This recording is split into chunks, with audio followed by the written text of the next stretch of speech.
on the mixer. Microphones are on. Okay, the microphones are on now. Can you hear us yet? There you go. There you go. Okay, there we go. Welcome to Regular Beer Reviews. I'm Brian. I'm Tom. I'm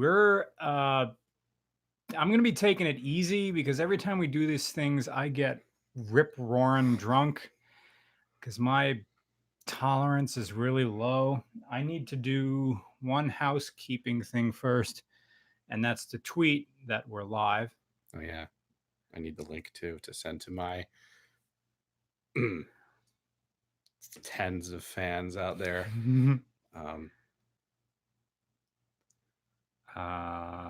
First, I go to the YouTube page, and I click on my own profile. I didn't bring any brown beer today. I brought a dark. It's dark. You could call it a very dark brown. Mm-hmm. But we may have to do Brown Town. We may have to do a quick sound check here with my phone.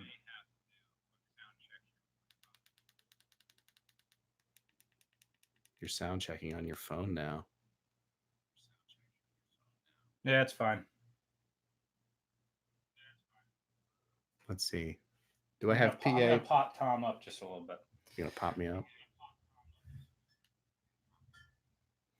All right. So I need to get... I have one Pennsylvania beer today. I need to get the URL for this. Oh. Just go to your own page, right? Yeah, but I don't know where to click on the app on the iPhone. So... I need to go to my computer. I got it right here. I can tweet it, and then you can just retweet the tweet. Okay, that works. I already had dinner before this, so I'll be nicely hydrated. Wow, isn't this interesting? Yes, it is. Bless you. Stouts are the best. It is so damn hot. In Pennsylvania right now, we're getting thunderstorms every single day, and they're not cooling the air off. It's just dank and hot and humid. And I took a shower before this, and I know I'm going to be taking a shower after this. I'm going to get the beer sweats. Yeah, you don't want to wake up all sweaty in a sour cloud of beer. Okay, here is the link. Paste. Okay, I'm going to get the show going here on the tablet. So I'll be able to keep track of any super chats that happen to come in. They're saying it's 80 and 90 degrees in Columbus right now. Also miserable. What's my opinion on an 84 Crown Vic? I had a 3, and they were favoring my cars. My opinion on the 84 Crown Vic is that I think... I forget if the platform changed from that to the LTD. I'm guessing they're still using a version of the Windsor block, and I didn't even know if it's like the lower tier, if they even gave it the SXV6 or not. I think they're great for $800. I don't think they're good for anything else. So anyway. So you don't see super chats on here? They do, but it goes fast, really fast. So but I can hold it on the tablet. So that's how it works. So with me is Tom Mix, certified beer judge, wine judge, and doctor of chemical engineering. Alcohol specialist, basically. Is that a thing? No, but they're all kind of related, right? Like brewing beer is a lot like chemical engineering. And, you distill in the lab. You can distill ethanol from water. And, distill ethanol from water. Well, you make like whiskey, right? Oh, right. You make a beer and then you distill the alcohol out of it to concentrate it. I did not know that. That's how that works. Start drinking hams. I'm not in the Midwest anymore. I came here from Iowa. I didn't come here to drink hams. Hams. Uh-oh. Oh, no, hams. Oh, hams. So what shall we begin with? Okay, the first beer on our list, I kind of like to identify things that are kind of trends when I do these, because we do these maybe like once every 6 months or so. Yeah. Like once in the summer and once in the yeah. winter. And so everything right now, there's this trend in vodka and in beer to do rosé flavoring. Okay. Like the wine. Right. Okay, like rosé wine. And so this is, beers have been doing this for a little while. Some actually add rosé wine, some add grape must. The vodka actually just dumps wine in there and it makes it pink. So this is Tattoo Rose Saison, and it is from Foolproof Brewing, which is in Rhode Island. And it's made with grape must and hibiscus. So this is going to be bright pink. Yeah. So I figured we'd start with something a little. Before we started, people remember who follow me on Instagram. I was at the Giant, which now sells alcohol because Pennsylvania is weird. So I got this drink that was also in this shape can. Like, I don't know what this is. It looks refreshing. Yeah, you can put it on here. It looks refreshing, and I didn't know that I bought a meme, and then I posted a picture of myself. I found a new thing at the store, and the meme was "Ain't no laws when you're drinking claws," and I'm like, oh, I got something very corny here. Ain't no laws when you're drinking claws. So this has the same style, like Red Bull style can. Shout out to the Uber Black for always having a supply of claws. What? Never mind. Oh, I didn't watch the whole thing. Is that what the guy said in it? No, just my one friend really likes White Claw. So this Rosé Saison, made with grape must. This is actually more grapey. It's not like. Okay, what's that very sour thing on the end, on the finish? Hibiscus can be a little bit like that. Okay. It has that little kind of there's a bitter thing. I'm not Roman. Yeah. I don't have his songwriting or regular writing ability. I don't know where Nick is today. I think we just agreed that we have to be filming on Monday. Other than that, he's doing his own thing. What do you think? I think if you wanted to sell this as like a mom party drink, you would have to back sweeten it a lot. Because it definitely is tart, which I like. I kind of almost want to put ice cubes in it. Yeah, rosé vodka is for moms, right? But this beer is not really like. This really doesn't go with the current like rosé trend. It's just it has grapes in it. This is the only one I could find at the local beer shack. Speaking of grapes in cans, what's your opinion on that? And we might have talked about this before. They're selling wine in cans, in just beer cans. Oh, yeah. That's a thing. They're good. Cans are good for things that are sparkling or still. Okay. Right. And cans. So sometimes you'll see them in like skinny cans like this, right? I saw it at the state store. They were selling. It's more lightweight than a bottle. But it also, if you change the packaging of wine, it changes the user perception of it, right? I gotcha. The same wine in a bottle versus a box. Yeah. Right. Versus a bag out of the box, right, is going to have different perceptions to the consumer. Yeah. Right. So the White Claw is already gone. Brian drank it. Yeah. Where's the White? Now I got to go and watch that video again. I had a question about Guinness and dark beers. If you're still around for when we drink the stout, let me revisit that question. Box wine is fine. I know the box wine is fine, but it does, like, if you were going to get a Bordeaux first growth and they said, would you like it in a bottle or in a bag in a box? You probably want the bottle with the cork, right? So that's the thing about cans too. But glass weighs a lot. Like, yeah, glass is heavy to ship, and so anyway, so cans are a little more sustainable. Is that Swedish 20 Swedish kroner? SEX. No. I don't know. SEK. SEK. Murray Mac and Check doesn't have a question, but thank you for that donation. And Bob for maybe Swedish kroner or 20 of those. I have no idea. Tom seems nice, but what does he drive? What do you drive, Tom? Tom currently drives. Tom has 3 kids, so Tom drives a Highlander hybrid.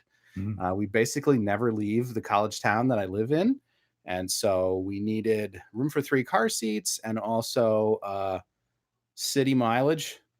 And so the Highlander has been doing very well for us. Well, it's my wife's car, is a Honda Civic, an 07 Civic, but that's now basically the beater of the family, and the Highlander is the flagship. So when Tom was looking for a family car, I was trying to push Subaru Ascent heavily, but the Subaru Ascent requires premium. What was the 3-row car that you were trying to? That was the Subaru Ascent. The Ascent. Yeah, Subaru has an 8-passenger car now. It's a high-performance machine. Yes, premium. Yes, it uses the same engine block as the STI. It's approximately 280 horsepower, but it's a 4-cylinder with a turbo on it. So you got to put 91 into that stuff, or else you're going to have knock. See, in Iowa, all the gas has 15% ethanol anyway. That's good for turbos. Like you want to rerun an E85 if you're running a high performance turbo because it's the cheap race gas. Well, you can get that some places, but regular gas, gas, the cheapest gas you can get, because ethanol is basically free in Iowa. The cheapest gas you can get is like 30 cents cheaper than the 87 no ethanol. In PA now, you really can't find no ethanol at all. It's all 10% for 87. It's things will be 87, and like 91. Really? And it'll be with ethanol, without ethanol. Huh. Like if you want to put a lawnmower, you can't have ethanol, right? Well, I mean, lawnmowers, like 2-strokes, don't care what they burn. They can burn muddy gas and everything because it's getting mixed with oil anyway. But you don't really want to be putting ethanol in like older cars from like the 50s because the metal that they made the valves out of was pretty soft, and ethanol tends to eat at it, and also the fuel lines. Well, it's really difficult. Chemical engineering. It's really difficult to remove all of the water from ethanol. And so, I mean, it's almost impossible because chemical engineers out there, it forms an azeotrope. What's that? It's where you can't separate things by boiling them because their boiling point of the mixture is the same as the boiling point of the pure components at that temperature and pressure. So you physically can't separate past like 95% by volume ethanol. It's like in the 90+%.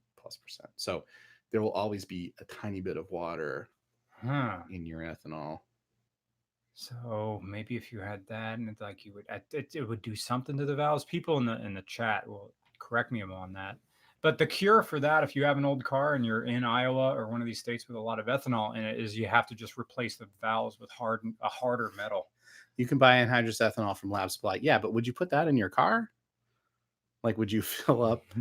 Like, that's yes. Yeah, you can do that. You can buy 200 proof.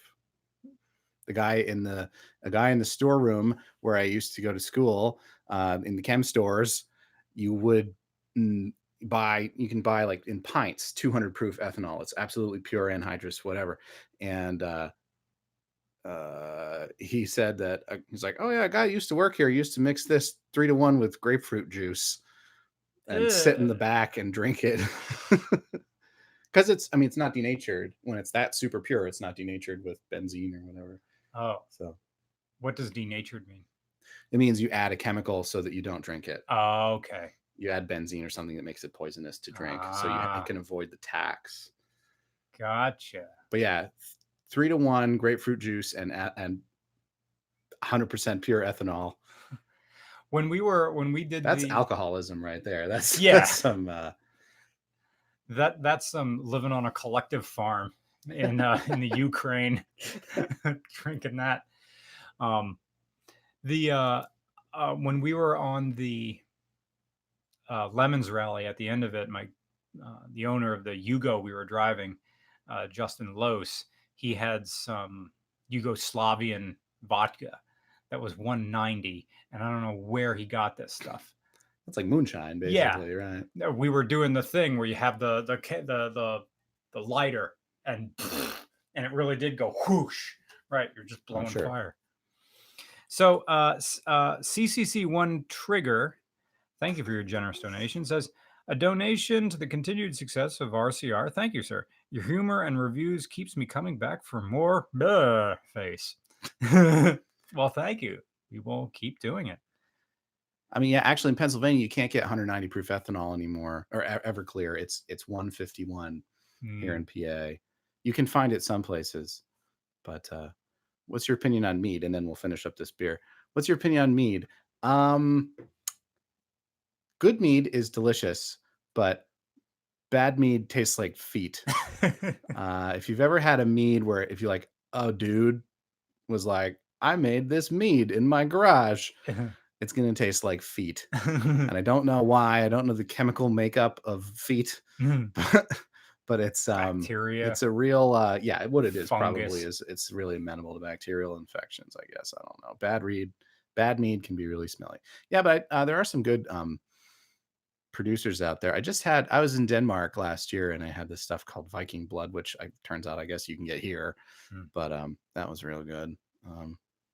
So yeah. Mopar 92 doesn't have a question, but thank you so much for your donation. Will C says, I know it's a beer podcast, but favorite whiskey, ?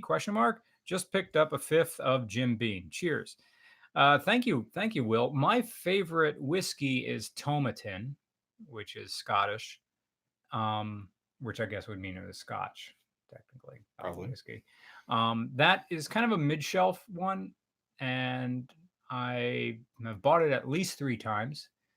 I don't know the words to describe it other than this thing doesn't feel like someone smacking a ruler on the back of my throat. Let's see. Favorite whiskey. Oof, it's tough. I tend to favor Irish over Scotch. I have to be in kind of the right mood for Scotch. It has to be like raining. I have to be watching like a very dark movie or something. But I do like the peat occasionally, but I tend to go closer to Irish. And there's a really good single malt Irish called Napa Castle, which I like. That's what I've been drinking lately. Let's see. Somebody said Redstone Meadery in Boulder is delicious. I used to live in Boulder, and I agree. They have a mead called Nectar of the Hops, which is dry hopped. That was my favorite one from them. When something is dry hopped, that's good for the. Basically, after boiling it, so the hops like don't go in the boil at all, but they kind of just run them through it's basically to get aroma but not bitterness. So the hops don't get wet. I mean, they get wet when they added to the beer, but they don't get boiled. Oh, okay. The boiling will isomerize alpha acids and it'll make it bitter.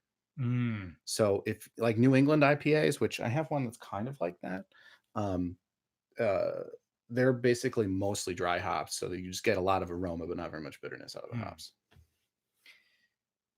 Do you want me to get a fan? I'm not super hot right now, but all right, I'll let you know. I don't want to have like a thing happen in the background, but I'm out of USB ports. Bob described it well. Dry hopping is basically dunking a tea bag of hops in the finished product. Oh, okay. That makes sense. You're not hot. Yes, you are. I wish we would get Matt on the show. The Beer Pope. Yeah, the Beer Pope. Pope. More about beer than I do. Well, I'm going to go to Karltoberfest. So maybe. Fun. Maybe we'll just pack up all of this and go out there. If he'd be up for that. Okay, so final thoughts on this beer. This is Rose Saisons. It's not for moms. It's not for moms. I could see myself drinking it in the Austin airport along with tacos. Something, because I like when bitter is mixed with, like, a bitter drink is mixed with spicy food. But then I tend to like spicy food all the time. Well, like IPAs and stuff are better with food. Because they're so bitter. You need something to like cleanse the palate. Right? Yeah. Okay. Speaking of the beer Pope, he loves this. Okay, so this is from Pennsylvania. This is Yuengling Golden Pilsner. It's one of the newer offerings from Yuengling, which is our kind of hometown brew here in eastern Pennsylvania. It's Broad Street Bully. Great name, by the way. Do you guys really drink at airports that often? And I'm like, hell yes. Yeah. I don't know. I've more so than I haven't, because it's perfectly socially acceptable to be drinking at 7 a.m. I mean, yeah, I'm been not in the Chickies and Pete's. Up. I'm just. I've been in the Chickies and Pete's in the Philly airport at like 6:45. I'm like, well, I guess I'll get a Yuengling. Yeah. And they're like, we can't serve you till 7 a.m. Oh, I was like, oh, is this rock bottom? Sir, we can't serve you until 7 in the morning. Golden Pilsner is great. Okay, well, let's find out. I had it a little while ago, and I wanted to give it another shot. But it's like Yuengling like Yuengling Premium, which you can get in Schuylkill County and some of the surrounding area. Yeah. Is technically they call it a Pilsner, but it's just American lager. So ideally, this Golden Pilsner, since they're calling it that, would have a little more hops than the little pinch that they put in Premium or lager. So let's find out. While you're pouring that, Eric Muller, thank you for your generous donation. When you do a northeast trip, come to Vermont. Yes, we've been talking about this, like all the breweries up there. Be sure to check out all the breweries here. There's a whole bunch on the west side and scattered throughout. Love your show. Here's some beer money. Thank you, Eric. Lawson's Famous Liquids. A lot of good Vermonter breweries up there. This guy Yuengling is an uncle beer. I'm going to show this one. This guy says, I'll never forget when Yuengling came to Ohio, people lost their shit. Yeah, because it was forbidden fruit beer, right? Like it was, well, wow, you got Yuengling? How'd you get it? Yeah. And now that you've had it, what do you think? It's not that great, right? It's fine. It's fine. Take me back like this. Okay, just on the smell, takes me back to that moment where I bought the first beer and we thought we were getting lager, but we got the premium, and we're there drinking in your pool at 9 p.m. This guy says it's the Spotted Cow of Pennsylvania. That is a great comparison. Although I would say Spotted Cow is better than Yuengling Lager. But, you know, it's kind of blasphemy to say such a thing here in Pennsylvania. But all right. So Golden Pilsner does have a little bit of hops in the nose.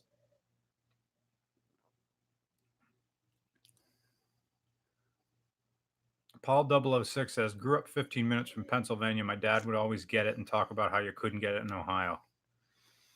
Natty Daddy is for vomiting at Phillies games, tailgating when you only have been there for 45 minutes. Natty Daddy is an 8% beer that comes in like a quart can. It's like an oil can. Yeah. Yeah. Have I ever heard of Hoponius Union? Yes, I have. My wife's family is from Massachusetts, and so I go there quite frequently, and I always like to pick up some Jack's Abbey when I'm out there, specializing in lagers. Let's see here. I don't know what kind of hops are in this. It does have a nose of hops, and Yuengling, right? Yuengling is German. Right. I mean, I can, like, if you handed me this and had me a sniff, I would know exactly what that Yuengling smell is. It's borderline. It's borderline like Heineken, little like buttery thing, but like it's definitely store brand butter, not Land O'Lakes. Are y'all on Untappd? I'm on Untappd under this name. It's at Tom Mix Drinks. So feel free. I am not on. Feel free to add me. I spend my free time looking at BAT, which is Bring a Trailer. We now just say BAT, like you're looking on Bring a Trailer. All the fancy cars that you do the math and see how you can afford. Paul 006, hold that thought. So Yuengling is a German. David Yuengling, back in whenever, came from Germany. And he brought with him a lot of German recipes. This I would not call a German Pilsner per se. You're going to call it anything. Well, if you're gonna call it anything, it does have more of a maltiness to it. So I'd put it more in the Bohemian, the Bow Pills kind of area. It's a beer I drink and then I'm full. But it's not that bad. It's a beer I drink. I'm not drunk. I'm just full now. Well, that's how they sold beer in the 1990s, right? Less filling, tastes great. Yeah. It's the first selling point for Miller Lite was it's less filling. Yeah. You can drink. So you can drink more. Although, Schaefer used to do that too. Schaefer is the beer to have when you're having more than one. Yeah. Yeah. This has a little more body than the typical like a Yuengling lager, but it's not too bad. I would say that it does fit in the Pilsner style, but I think it's that golden that gives it away. It's like that. It's got golden malt or something. I don't know. What would golden malt be?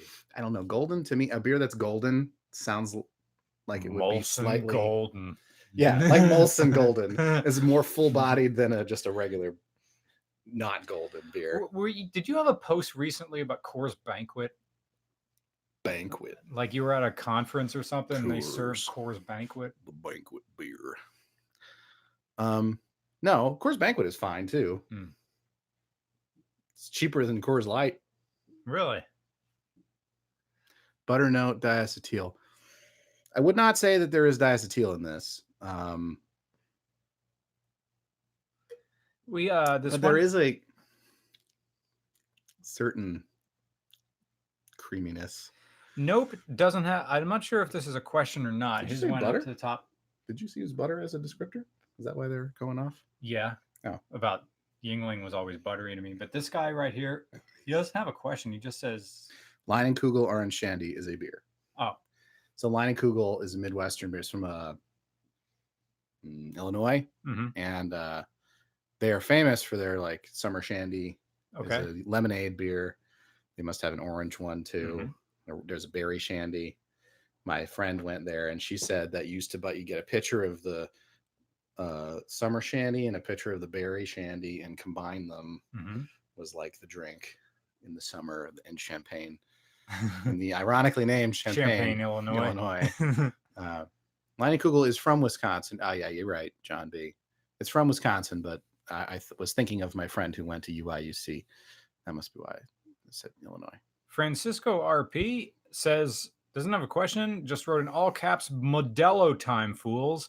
The last time I had Modelo was when I was at the Kia Forte launch, and I just walked into like the press lounge. No one was there. The mobile bar, like the little bar that they wheel around convention centers and hotels, was just there, and it was stocked and just had the bucket of ice with the beer in it and like wine and stuff, and like no one's around.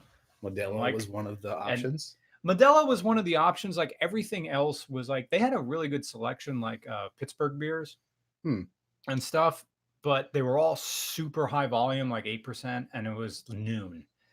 So I went with the Modelo. And I'm like, I'm having an beer right now. Yeah. And I took a sandwich from the cart that was also nearby. Still no one around. And I'm like, the foil made me. I'll bet if that foil wasn't there, I probably wouldn't have drank the entire thing. You get a Modelo and the What's wrong with the foil? It made me think it's so fancy. The packaging. Or does that foil do something? No, it's just Modelo is not a fancy beer by any means. Basically a German beer. That's a good point. Yeah, Mexican lagers are basically Vienna lager type of styles, which Vienna is technically Austria. But yeah, Ziggy just says the foil makes it classy as fuck. I guess it just adds an extra step between you and the beer. So maybe that little bit of anticipation. Natty Bow. You want a Natty Bow one? You're Danny Bow, more get Natty Bow. Let's see. Okay, so final thoughts on the Golden Pilsner. It's fine. I'm at a picnic. I'm eating the pierogies that your mom makes really well. I'm guessing the secret is just that in the crock pot with the onions and the butter. And there's a volleyball game on, and I'm not putting my shoes back on. Whatever happens, happens. Well, I guess I'm not putting my shoes back on after this one. That's funny. Tired hands. May have had tired hands at some point. Fruly. I'm trying to picture what Fruly is. I've seen it, my daily upload, but I'm not sure. Okay, so what's next here? What's next? Well, we have. We'll do this. This is just a regular old IPA. I'm fine. Oh, okay. Is Tom wearing Chacos? I am wearing Chacos with my jeans. What are Chacos? Chacos are these sandals that I'm wearing. Are they a brand? They are a brand of Chacos. This podcast is brought to you by Chacos. I love Chacos, actually. I shouldn't be wearing jeans. It's too hot. It's like 70 outside. Yeah. But this lad lives on the 3rd floor of an apartment. Yeah. All right. So this beer is called, I bought this beer because of the name and the label. It looks like a kind of a New England IPA. It is, it's called Rainbow Gravy. Okay. They want you to think the owner drives a Volkswagen Type 2 bus. It says an essential part of this complete breakfast. I can smell it from here. And I think I know what they're going for here. Rainbow Gravy, colloquially, is what you would have at the end of eating a bowl of Fruity Pebbles. Ah. And so, yeah, that's what they're going for. It doesn't say what kind of hops they are, but it's a kind of a lot going on there. New England style. So I am in. I don't know if there are actually Fruity Pebbles in it.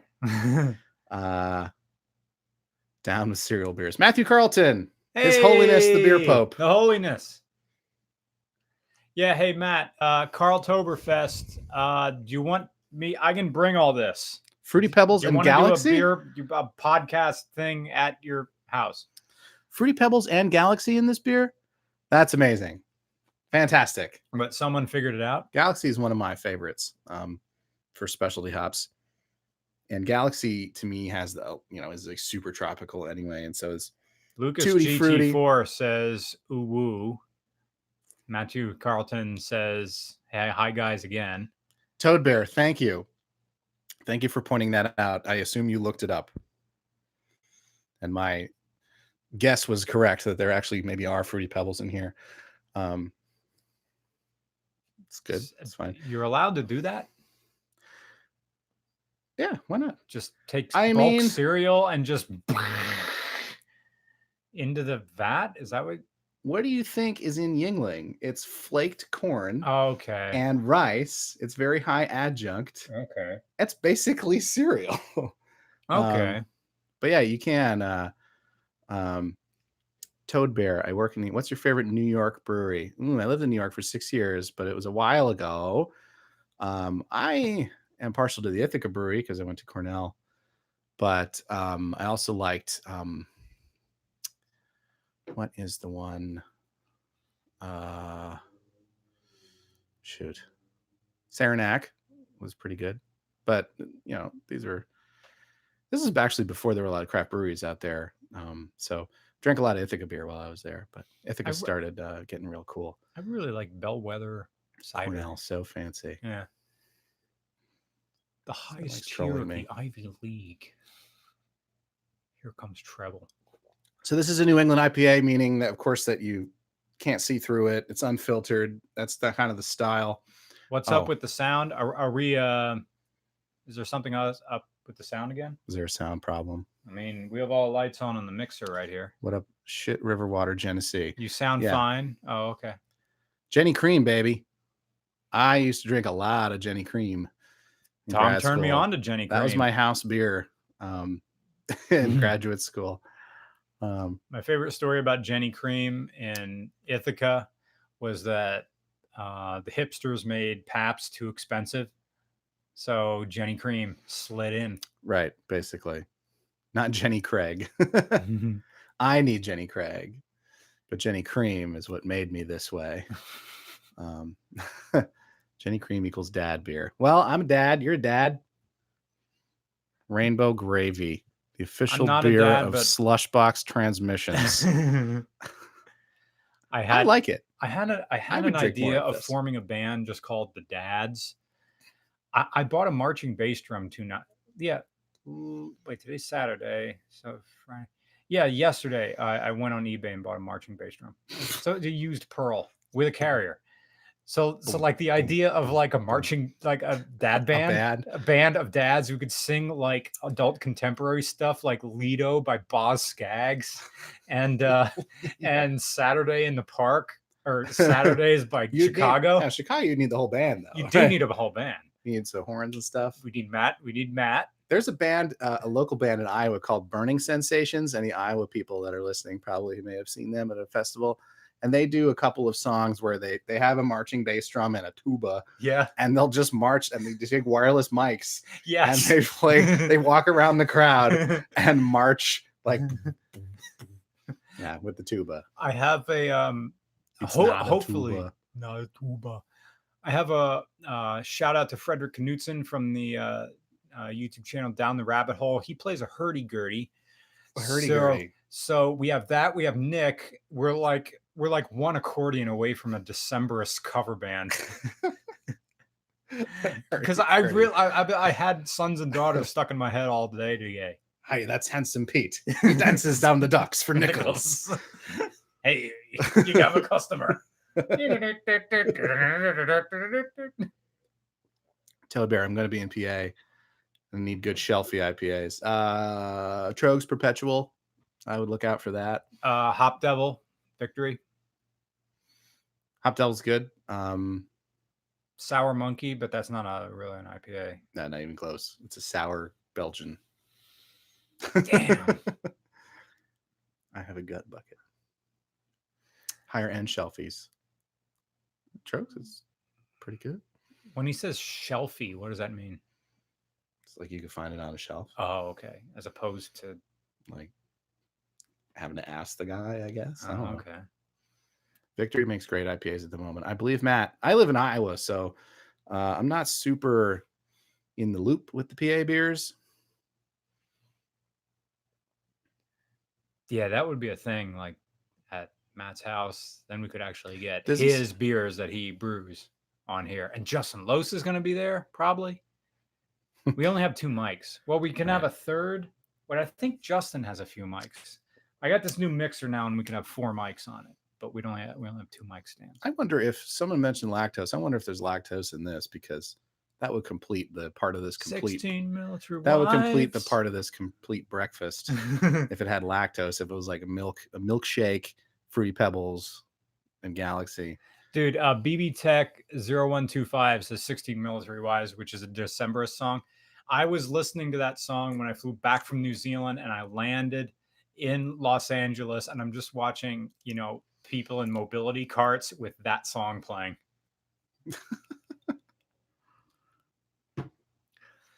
Possibly. It has a lot of sweetness to it, so that's what makes me think that. Rainbow Gravy, the official beer of listening to Panic at the Disco, unironically. I have a friend of mine who was in one of their music videos, Aubriana Zerilligan. She works for Universal Studios repairing the Jurassic Park dinosaurs, and like the physical ones, not the digital ones, of course. Okay, so after that milkshake, which I think is a milkshake, maybe somebody else could look that up. We're going to need a palate cleanser before we move on to the second half. Okay. If you don't mind, I'm going to put this in the fridge and just swap out for a new glass. It's your pierogi sale. Thanks. I do like this and I want to drink more of it. Shot of Jameson. Yeah. That is a good palate cleanser, but that's not what I had in mind.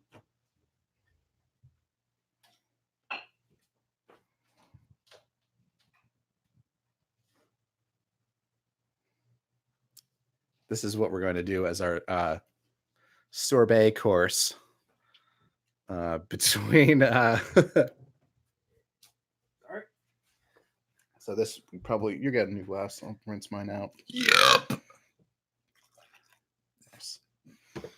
Saturday, Natter Day, hear me call. Think it was the 4th of July. Our palate cleanser course is Natural Light Natter Days, a beer with flamingos on it. Oh God, made by Natural Light. It's a strawberry lemonade, and it says on the label that it's a drinking beer. Okay, like the first time I drank Natty Ice was also the first time I ate pussy. In the same night. Murray Mackin Shack and the Are you sure it wasn't just like an old Natty Ice that was on the corner? Yikes. What is your preferred mass market IPA? I like Ballast Point Sculpin. Well, now we get to define what the mass market is, because Trogs makes a lot. Victory makes a lot. You can't get Trogs in Arizona. Okay. Talking about national, like Ballast Point is national distro. What shows up on airplanes? Nothing good. Nothing worth mentioning. Sam. Yeah. Sculpin is a great choice. Matt Carlton, I think, nailed it. I was on a plane. You can't get Two Hearted everywhere, though. I was on an airplane. This was Philly to LA, and they had Goosehead on it. Goosehead? Moosehead? Goose. No, excuse me, just Goose. Goose Island. Is that what it is? Yeah. Okay. Moosehead. It was not Moosehead. It was definitely a duck. It's different from goose. That. It was a bird on it. Goose IPA. Or Goose Island. Goose IPA, yes. Yeah. Or Goose Island IPA is that's fine. Goose Island is all right, but I think Matt nailed it with Two Hearted. I'm not sure if you can get Two Hearted everywhere, but if you can, you should get it. It's smells like a Jolly Rancher from here. Smells like a Jolly Rancher. That's funny. It's pretty accurate. Dogfish 60-minute. Patrick Missouri. I'm pronouncing that wrong. Marizia. It's an English IPA though. Two Hearted? I'm sorry. My frat brothers unironically love Natter Days. Longtime fan. Good to chat you live. Good to catch you live. Thank you, Patrick. Thanks for that. $5 for a shout out. We'll give a shout out to your fraternity if you care to name it. Oh no, Goose Island. Yeah, Go Greek, go Teak. Right, because there's I wasn't Teak.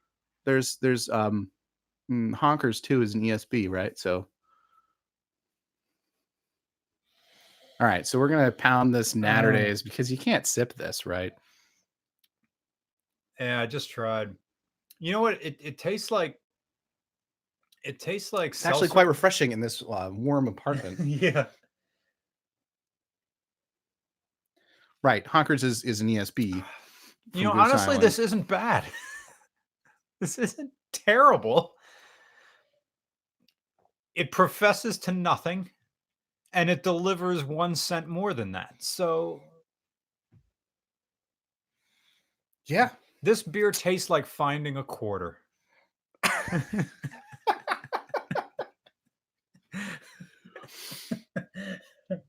You found a quarter.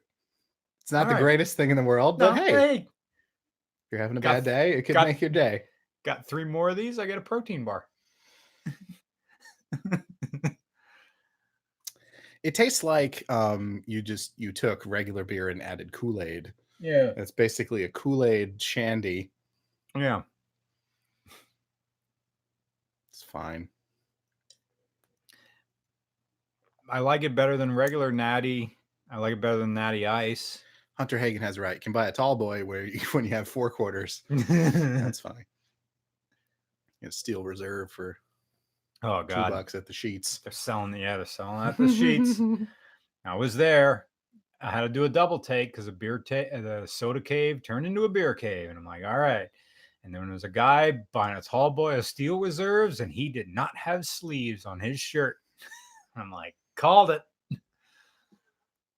Does Natter Days taste like salty milk and coins? Tastes like coins, but they've been washed. I can see the coins bit. Like, You just want to go for a quart. The Tommy's M&S in St. Clair used to sell quarts of Yuengling for $1. They also had Mickey's and Mickey's, 40s of Mickey's or quarts of Yuengling. Quarts, the white man 40. That beer. Well, I have to say, I've had a lot of worse beers than Natter Days. Yeah. And which would you rather have, this or Claws? I'd rather drink White Claw than Natter Days, but this has too sugar sweet. in it. Like if you're gonna drink it all day, it's really sweet. Like I said, it's like Kool-Aid. Yeah, Claws doesn't have a taste, and it doesn't have that much sugar in it either. It just has enough sugar to kind of balance out the. Yeah. Great Value brand whiskey. Great Value. All day IPA. All day IPA is pretty good for that. Yeah, I like All Day. I remember the OG Four Loko. While I'm preparing our next beer, we can talk about Four Loko. Do you remember? Yes. The real stuff before they took the caffeine out of it. I had it once. Do you remember that girl that I was seeing at University of Maryland, Baltimore County? If the first time you had pussy was the day you had a Natty Ice, I don't know what happened. I don't want to know what happened the first time you had a Four Loko. I had a Four Loko, and then I was drinking wine after it. No, I had four. There was four. Excuse me. I'm sorry. That story is wrong. I don't think I ever had OG Four Loko because my friend Brian Shoup was all about Sparks. So I drank Sparks. I did not drink Four Loko. Sparks was Four Loko before there was Four Loko. Yeah. It's like underground cult Four Loko. Drink Sparks, party right. All right, friends. I couldn't decide. I am going to wash this. Would you like me to wash yours? I'm going to wash it. Sure, give it a rinse. Okay, so I just found out, Pennsylvania friends, that you can get 3 Floyds in Pennsylvania. And so at the Beer Shack, I got, what? Exactly. I was floored. I got this, which is Zombie Dust. And I got this, which is Alpha King. At a Pennsylvania Beer Shack, like a very unassuming store. Okay. So I saw them both. So I was like, well, what should I bring to regular beer reviews? Connor ain't no Danklope. So I decided to bring them both. I guess we'll start. Zombie Dust is an IPA and it's a little drier. So we'll start, I guess, with Zombie Dust. These two are very highly sought after beers because Three Floyds basically only had distro to Chicago until recently, until about a couple of years ago. Space Station Middle Finger, I have at home. I'm having that myself. But so Three Floyds was this like it has this culty thing, like we were talking about Yuengling, right? Yeah. But like they actually follow up, they're good. Right. So this beer Zombie Dust was, tops of all of these lists for a long time of IPAs. And Alpha King actually, there's an Alpha King award now at the GABF, which is basically for the best like kind of IPA or hoppy beer. And that I think kind of comes. Yes, it's in Indiana, which is on this, but it's basically in the south side of Chicago. So I've been there, and whoever said that Three Floyds is the equivalent of requesting Black Sabbath at a wedding, you're right. I took my kids there. We walked in the door, and they had like remember Liquid Television on MTV? So they had like super loud metal music and Liquid Television playing. And my at the time 4-year-old was like, at the TV, just bleeding eyes and worms. Yes, exactly. Yeah. So my wife was like, "There's a playground across the street. We'll see you in an hour and a half." And it was my wife is awesome. Right? Yes. That was the perfect thing for her to do. So I sat there and drank at Three Floyds for a little while. I ended up trading Iowa beers with the guy. I brought some Toppling Goliath, which you couldn't get Toppling Goliath in Indiana. You couldn't get Three Floyds in Iowa. Mm-hmm. So I traded him some beers. So I basically got beers out of my car. And drank them at the bar. Well, how'd that work? I bartered beer. Ah. He bought me a beer, basically, in exchange for this. Who bought you a beer? The bartender. How did you do that? It's like TG you and Dominic DeLello. I'm not sure. Have this innate ability to just get along with anybody and then get stuff. TG, I've seen in Massachusetts.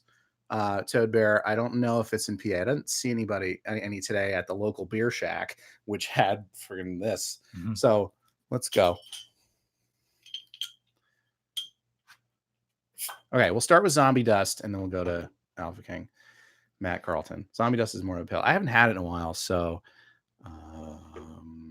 we'll find out. I'll see if I agree with you. Edward, fellow BJCP judge. Edward 40 Hands, great name.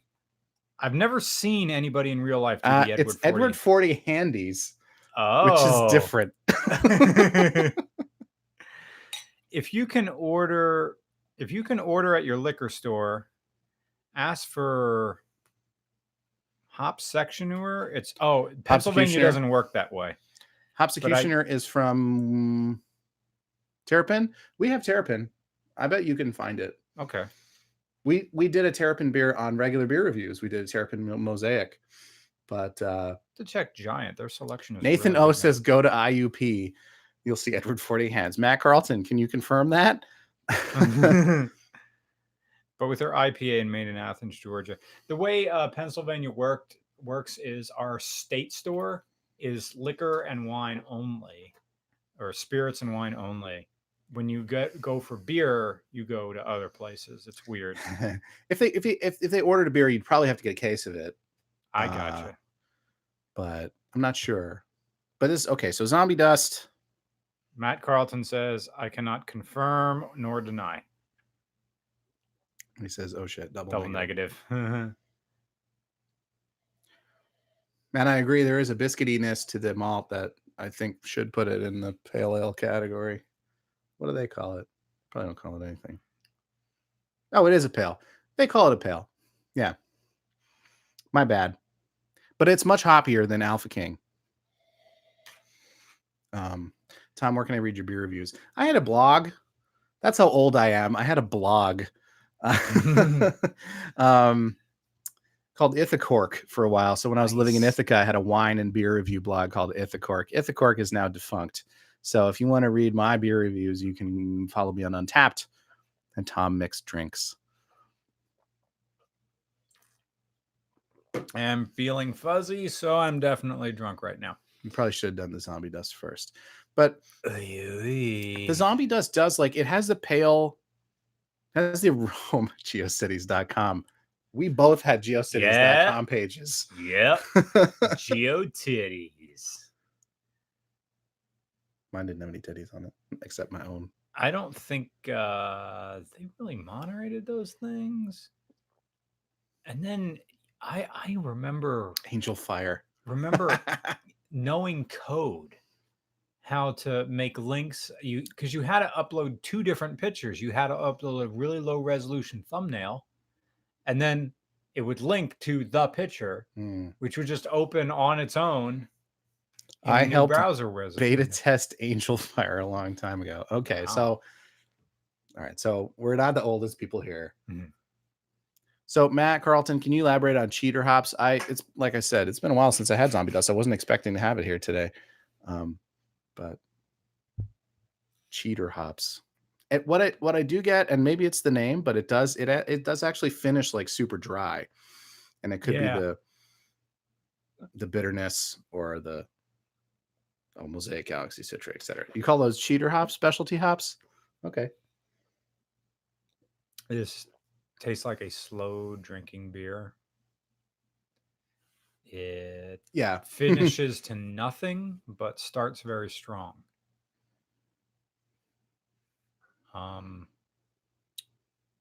It tastes like the beer I would receive at a bar in a strange town when I asked for give me something local, and then I received the beer, and it tastes like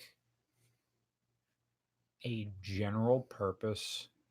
Here's our take on the local blah. And it's just like every other microbrew I've ever had. So you're not impressed? I like the Fruity Pebbles more because they were wowing me. They were doing something. Well, that's a perfectly honest response, and it's perfectly fine because that's the current trend. Well, the trend in craft beer has always been, how much hops can I put in this? Right. How much shit can I put in here? And how much flavor can I incorporate? This is very nice. I will not remember it. Toad Bear.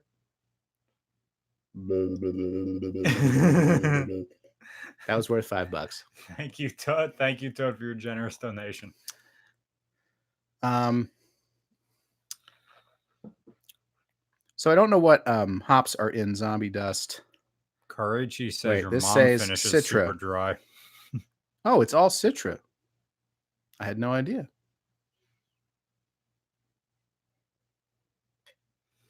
BB Tech 0215 says, I mean, I've hit IPA burnout. My favorites now are juicy IPAs. I'm not sure about the lactose ones. So the juicy ones, like the New England. So all Citra. Very interesting. I think, I don't know when this was. I found it in the local beer shack. I don't know when this was bottled, but I thought it said on here. Who knows how long this has been sitting, right? But right now, I would say that amongst single hop Citra beers, I prefer Pseudo Sue to Zombie Dust. But that could be my Iowa bias. It's very good, but it's like there's so much hops in it that it's like, yum, yum, yum. Yeah. Yum, yum. I did drink most of my water after drinking half of this. Toad Bear says it was worth it to make Mr. Regular smile. Oh, thank you so much. Lagers and IPAs are for big gays. Dark beer gang.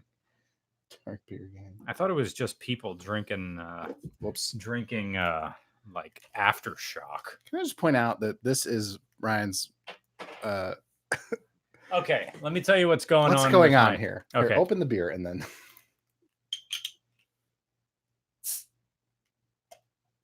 So, my beer opener is a Kusan University keychain bottle opener. But I didn't feel like walking to the window where the little hooks are from whoever had this apartment before. There's some hooks in the, I'll get a fresh one. You're just going to have a bunch of glasses of beer in your refrigerator. Yeah, I'll see how they taste after they go flat. No, I want to drink the next one without getting myself rip-torn shit face. And then I'll like sit my way through the all we'll other have 2 left after this. So. Oh boy. So what's going on here is that the key ring is epoxied to a injured magnet, but that magnet wasn't enough. So I got another one from Megan Willis, an artist who has this comic that I was a supporter on Patreon for a while, to give it some extra magnetism. I don't know if that's how magnets work. Anyway. But the opener itself is magnetic. I think. This? Yeah. It was sticking to the fridge when I pulled it off, but maybe it's just... Oh, no. Yeah, it's that. Whatever. This is aluminum. Or aluminum something. Is not paramagnetic, as far as I know. All right, so I'm going to get a fresh glass. I'll get a fresh one. Okay, in the meantime, we'll talk about Alpha King. Alpha King, I want to say, has Centennial, but I'm not sure. Centennial is the hop that you will find in Two Hearted. If you like Two Hearted, You'll like that. You'll like the Founders Centennial IPA. Let's see. I think, yeah. I need a pee. Go ahead. I'll just talk about this Alpha King. So you'll notice Alpha King's a little darker than Zombie Dust. It does have a maltier profile for sure, but it is a pale ale.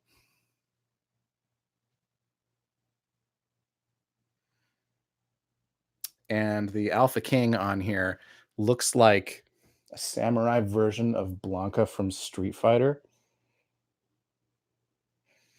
Oxidized ? I don't think so. I didn't taste it yet. Let's see.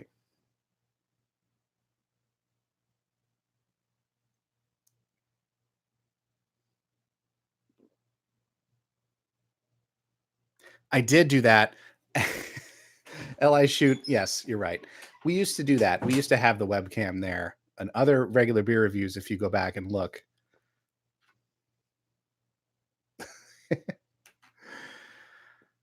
We used to have 2 cameras so we could show the beer, but we didn't do that today. So no, he's not throwing up.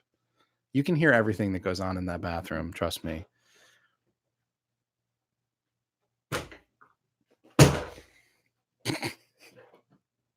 He's getting a fan out, and that was the fan falling over. Unsubscribed. Well, bye.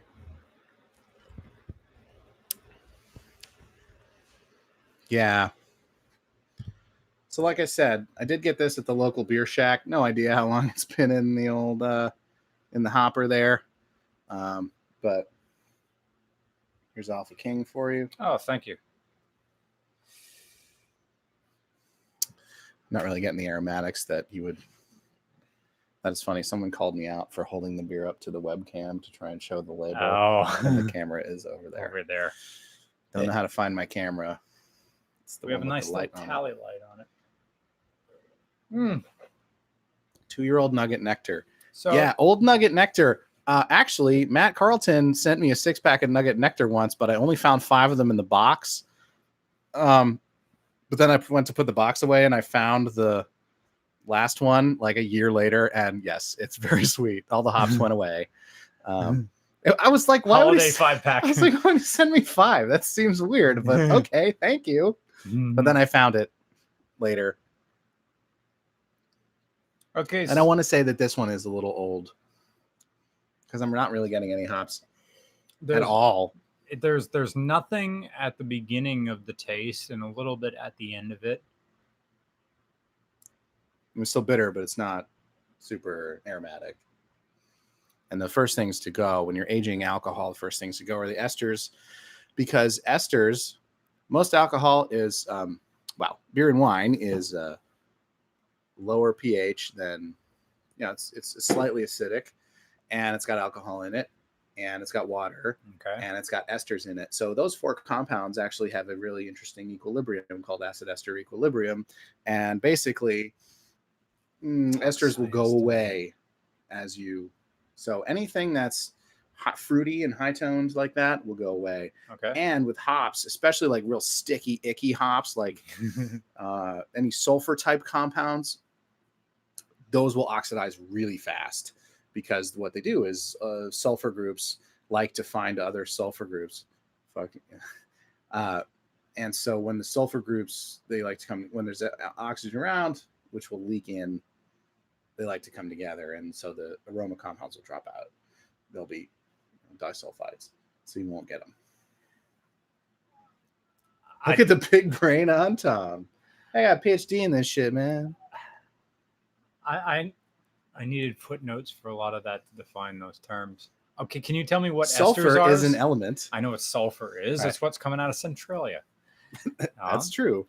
Esters are like pear and cherry and banana. Oh, all those things are ester compounds. I ought to get you. Who's the guy dressed up from like Kieran from Dragon Ball Z? Krillin. Yes, I could put the dots on my head. I freshly shorn today, just for this. Krillin. That's fine. I'm like fat Krillin. That'd be a good cosplay, but instead of the Turtle School logo on the back, it's just Natty Bo. It's Natty Bo. You'd have to cut off your nose. That's right. He didn't have a nose. Yeah. I once I have a Roman nose, but I do have a strong nose. It suits you. Well, orange is my thing, right? I almost wore a Fun Company shirt. God damn, I wish I had. How do you science while drunk? Too much brain required. Yes, I saw that. You said something about my man titties. Ever had a 20-ounce Diet Coke complete bowel clearing power dump? I think you're the best one to answer that one. Man, I prefer coffee. I don't drink soda. So I think my best like anus clearing thing was when I had Kieran. What did you say? Wide curling. Was when I just had like a double, like I had an espresso. No, it was definitely here. And after I got my bidet, because, you know, all bets, you know, come what may now. He does have a bidet. Yeah. I was drinking, and this wasn't, I had to do a lot of editing in one day. So I was drinking a lot of, I forget the brand of coffee, but I was drinking a lot of coffee and also eating watermelon. Oh my God. Because I bought an entire watermelon and I just kept going back and slicing off more. So coffee, watermelon, coffee, watermelon. Oh my God. I'm pissing and shitting at the same time. I'm perfectly balanced like a Harrier jet. Yikes. I was talking about the new haircut. Shirt I did not see. It is nice too. Well, thanks. Uh-huh. Yeah, you can, if you go watch all the other regular beer review videos, you can see I have less and less hair as we go. David McNett. I wonder if that's Nugget. Has chicken nuggets or something in it for $99. I hope it is. I can't wait to see Nugget and Harris. If you are Nugget, David, or I think it was David McNewitt. But anyway, Nectar. He was one of the programmers for FlightAware, which is that company where you type in a tail number on the plane and it tells you where it is. And but they live in the Austin area, so every time we go down there, it's Torchy's Tacos, and they also have beer there. It's amazing. They have beer there. Amazing. Torchy's Tacos. Oh, I mean, I think it's all bottles and cans. Shinerbach. We did have Shinerbach. I did have. I remember the last time I was in Austin. Every day of the week, you could get $1 Shinerbach somewhere. So for $10, you'd be all set. Mm. So the Alpha King was kind of a bust, I think, because I'm not really.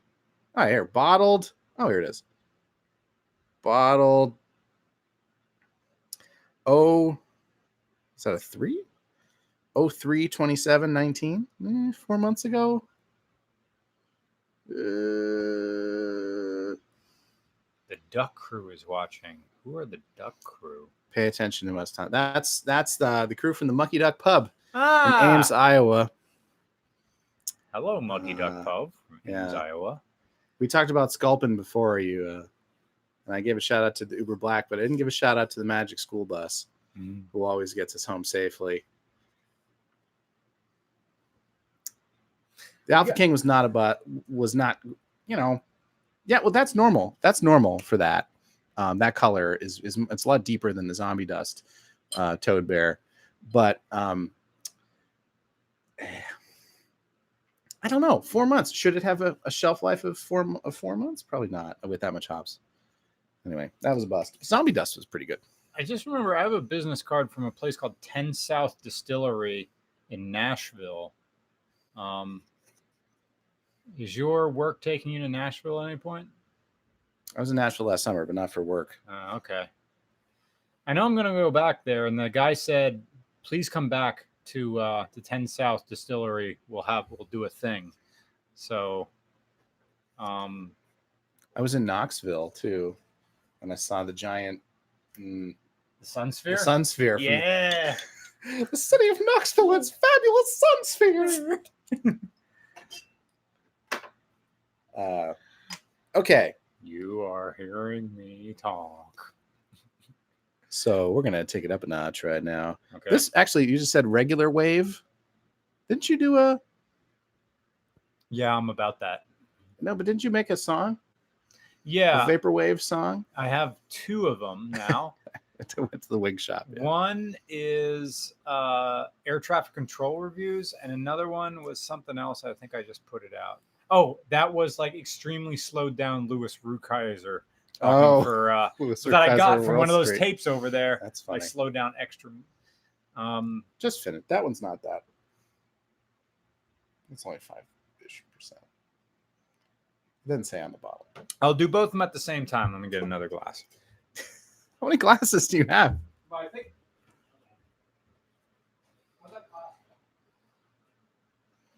I was at Boscov's. Like you do in Eastern Pennsylvania, you go to Boscov's and get. Oh, you should drink this beer out of a martini glass? Come on, bro. Oh, really? That's not a good thing to do. Tom, do you do beer social media? Tom Mix Drinks is my Twitter account. Untapped is basically where I go for beer. I have an academic Twitter account too, which is mostly things about science. And I don't usually like to mix them, except this guy. Now I'm freaking out about the spider. Is there a spider behind me? Or are you just being being silly? There's a kiwi behind me. That's a kiwi. Right. So this is in the spirit. Now. Well, it's just foaming up because you had ice crystals on the. Oh yeah, I did pull this out of the freezer. So this is called Chill Wave. Ooh, now you're talking. It's called Chill Wave from Great Lakes Brewing in Cleveland. Fun times in Cleveland today. Hey, Cleveland. Do they also make a milk stout? I guess so. Okay. They're good brewery. They probably do. Chill Wave is Mosaic and Citra. And it's a double IPA. I first had this in the airport in Cleveland, and I really enjoyed it. So I bought a 6-pack. CCC1 Twitter says plums never forget. I'm not sure what that means. In the Cleveland airport, you can buy Great Lakes 6-packs past security. So you can take them on the plane as a carry-on. As bottles or brilliant bottles is what. Yeah. Really? Yeah. So you're just there popping them off in flight. Or do they make you check them with your... I think I did drink one on the plane, actually.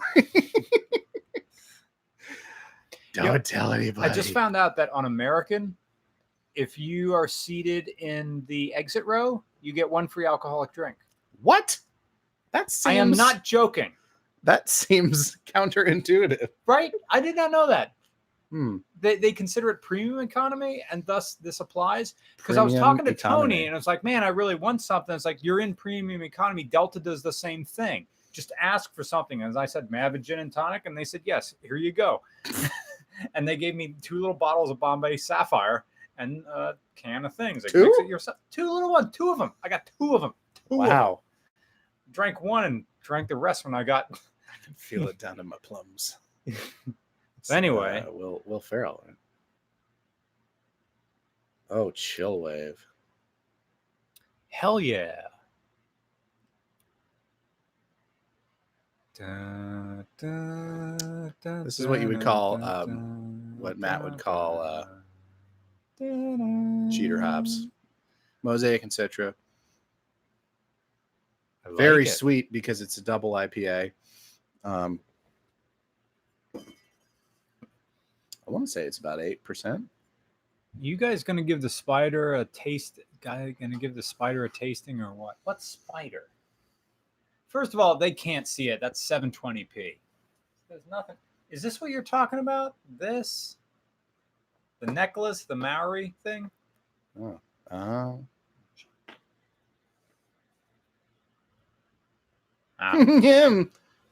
It's a public forum. I'll say what I like. Yeah. Is that from something, or you just make that up? I'm just reading this response. That was pretty good. Little tete-a-tete here in the whatever. Chill Wave is 9%. Thank you, Matt. Whoa. Well, it's real sweet. But it does have a strong malt background. And but I think that sweetness is amenable to the tropical and citrusy nature. Although Mosaic, if you get too much Mosaic, it does get a little bit funky, like a super. I can get it. I get a little bit right now. Get a little Mosaic and other thiol compounds are very pleasant when they're in small amounts, but when I'm using a wine glass, which I think is great for drinking beer, especially aromatic beers, but whatever. What's the name for when it's like a little bit, it's very fruity, but when it's too much, it smells like BO. Ugh. So if you ever have a beer that's like got a lot of Mosaic in it, you can look for BO aroma. Oj Dog? Odo Dog. Oh, cheers. Yes, cheers. Thank you, sir. Thank you for your generous donation. You know who we got to get with you is another scientist friend of mine, Cora Lynn from Penn Tech College, but she's doing work with like polymers, but she likes beer too, so could be a thing. I don't know what polymers are. That says I forget what hops I interpret as onion, garlic, but yeah, that's those are sulfur compounds too. It could be Mosaic actually. $2 for most hated beers. I have one. I think I may have told this story before. Worst beer I've ever had. It was from Twisted Pine Brewery in Boulder, Colorado. Yeah. It was called Truff Titties. And it was a beer that was made with two kinds of truffles, the chocolate kind and the fungus kind. And it was like it was a stout, basically, a stout or a porter. It was a dark beer made with chocolate and truffles. And it was the truffle. I think they just used, they weren't like little truffle pieces in there. I don't think. I think they used some kind of extract. It was so off. I mean, if you had a truffle is like truffles are nice because they only use a little bit of them. They're so expensive. But there is a very human aroma in a truffle. Right? Like, if you've had truffle fries, it's body like odor. Yeah. Well, no. It's like just armpit. No, not an armpit. Like just like it's a sweaty kind of.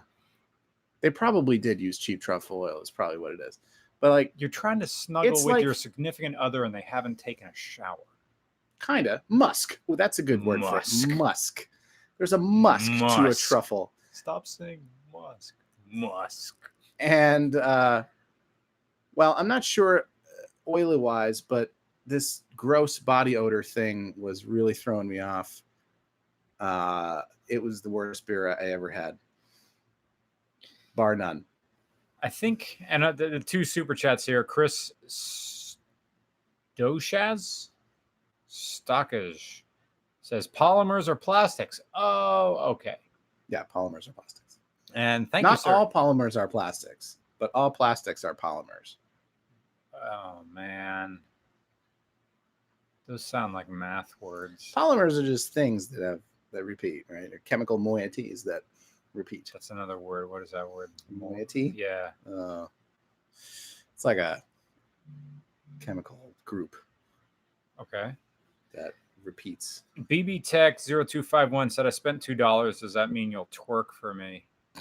It was $5 for me to blow bubbles in my beer, so I'm not sure. I'm not wearing underwear, so this may be lewd. Ah, Jesus. Well, it's summertime.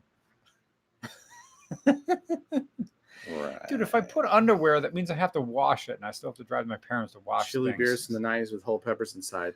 I think in my bottom 10 beers are thank 2 or you 3 for the $2. I will not twerk, but I hope the knowledge that I'm freeballing over here is good enough for you. And now I know that too. Great. Like you haven't done it. Well, no, I guess that's why you pointed the fan this way. I guess for maximum aeration.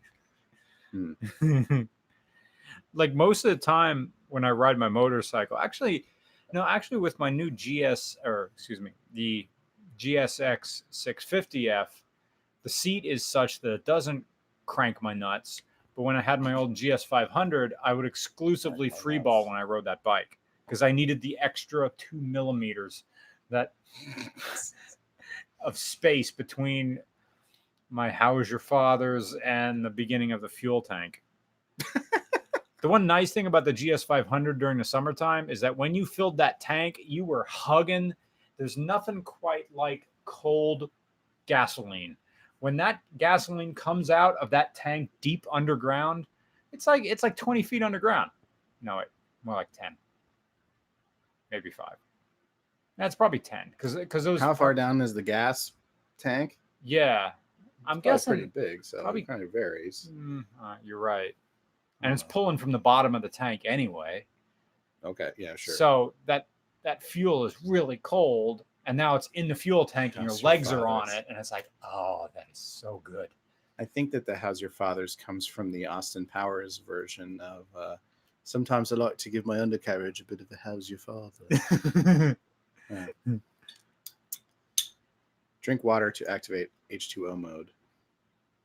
I drank all my water. You did. This is our last beer. Oh, man. You're going to put that one in the fridge too? Finish one of those. Can we go to Sheets after this? Because I'm at that moment. We're going to have to wait a while before we go anywhere. No, right. Does Sheets do DoorDash? I wish. CCC1 Trigger says best beer while taking the Browns to the Super Bowl. Take the Browns to the Super Bowl. That's good. One time what beer did I drink I had a beer in the shower one time in college but when I had my apartment, and I'm trying to remember which one it was. It might have been a Yuengling Tall Boy, or it might have been a Molson Tall Boy in the shower. To just say I drank a beer in the shower. My most recent power shower was like a week ago. I do that all the time. It's the only time I have 3 kids. It's the only time I can be alone. Bring a beer in and just post shower poop is the worst time to poop. It's true. Oh, it's so bad because the bidet solves that problem of having soggy ass. You give your ass a shower. I just go before. Well, yeah, but sometimes you shower and you go son of a bitch. Oh, damn it. I need some more water. All right, go get some water. Somebody called for a Marcus impression. Marcus impression? Well, the Monkey Dog Pub is an English pub in South Ames, and his pride is English, and he's gotten a PhD in applied physics, and is very.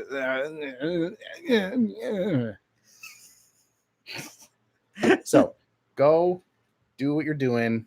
For fuck's sake. Sorry, Tom. That was right here. Did you guys hear that? What's your least favorite Treehouse beer? I go to Boston. Oh, fuck. I just went right into it. Jesus Christ.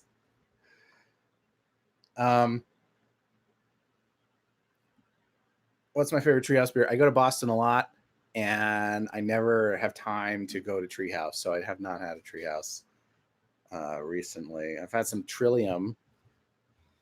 Least. I don't know. I have a 0. I'm dividing by 0. Yeah. Maybe I have a GABF, but I don't remember. Have anything from Notch? I want to say yes. I want to say that I have had a Notch beer. Okay. Relax. Notch is I bet if I saw the logo, I would recognize it. Oh, yeah. New England, right? Yes. I've definitely had some of those. Yes. I want to say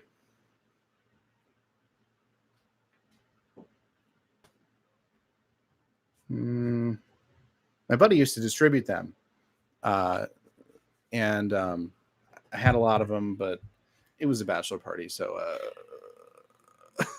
we have can't really tell a bunch you. of super chats coming in. Right. Drunk reviews are best reviews. Which review is best review? Ushanka. Ushanka. It's a YouTube channel that I'm all about lately. It's called The Ushanka Show. It's a man who's an engineer. He grew up in the Ukraine when it was part of the Soviet Union, and his entire YouTube channel is him just telling stories about what we did in the Ukraine in the 80s, and it's really, really captivating. Ukraine car drives you. He said, like, I did a whole bunch of shout outs, and he says, look, I didn't have a car until I moved to the United States in like 95.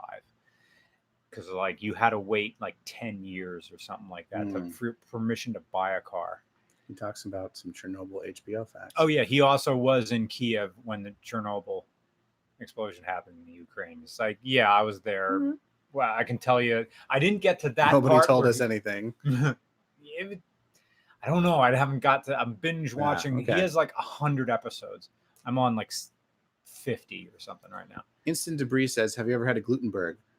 Yes, I had one in Montreal, in fact, and talked to the guy for quite a long time about gluten-free beer. And apparently, interesting fact, they use things like a Steve Glutenberg. They use the gluten-free grains that they use are smaller than barley. So for the typical barley mesh that they would use to malt, like to keep the grain above, like on this, it's a little bit of sorghum, but they try and branch out. I want to say they use like millet a lot, and like millet is like real small, so like they had to custom design their malting facility so that the mesh. How was I traveling so much? That was a wine trip that I went on, but it happened to be a beer component. But yeah, so they have to use a real small mesh for their malting. I thought that was really interesting. They use millet, and they use corn, a lot of corn, obviously. Corn is gluten-free, and rice. I think sorghum is... Have you had a sorghum? Matt, you probably had a sorghum beer. It's gross. It's like molassesy, and there's a real burnt, weird quality to it. The ones that I have had, not great. So, but yeah, Glutenberg's doing some good stuff with gluten-free beer. How Red Bridge is off. I'll get to CCC one's trigger question in a moment, but how do you make a gluten-free beer? You use grains that don't have gluten in them. Buckwheat. Yeah. Huh. My friend Corey Walton. You can. Well, so Omission, what Omission does is takes, corn, of course, doesn't have gluten, but what Omission does is reduces the gluten significantly by enzymatically treating it. But if you want to make a true gluten-free beer, like if you have somebody that has an allergy, they're not going to want to drink gluten-reduced beer. They're going to want to drink gluten-free. And there was never any gluten to be talked about. So you pick grains that are not glutinous, like corn or rice or things like that. Does that mean like Miller Lite is a gluten-free beer? I have celiac people who won't touch Mission. Exactly, right? So because they don't want to take the chance on a little residual gluten. CCZ1 Trigger says best beer. Poop time. I'm 50 songs deep into my album that will be coming out. Poopsex.org, nonprofit. .mil. .net. I was late in registering. Paul 006 199. Mr. Regular, thanks for the Ushanka heads up. Anytime. Great YouTube channel. Listen to him all the night and all the, in the night. Clown penis. Fart. Shutterfly, hello again. I saw your tweet from earlier today. Drunk reviews are best reviews. I like hitting that delightful plateau. Somebody asked about Guinness earlier, and we're on a dark beer right now. So they said, how does Guinness compare to other dark beers? Is it an acquired taste?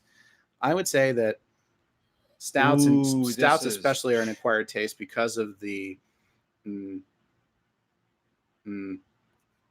roastiness that you get. But Guinness itself is distinguished by the fact that they do add a bit of old Guinness into it. So there is a slight sourness to Guinness that you won't find in a lot of other dry Irish stouts.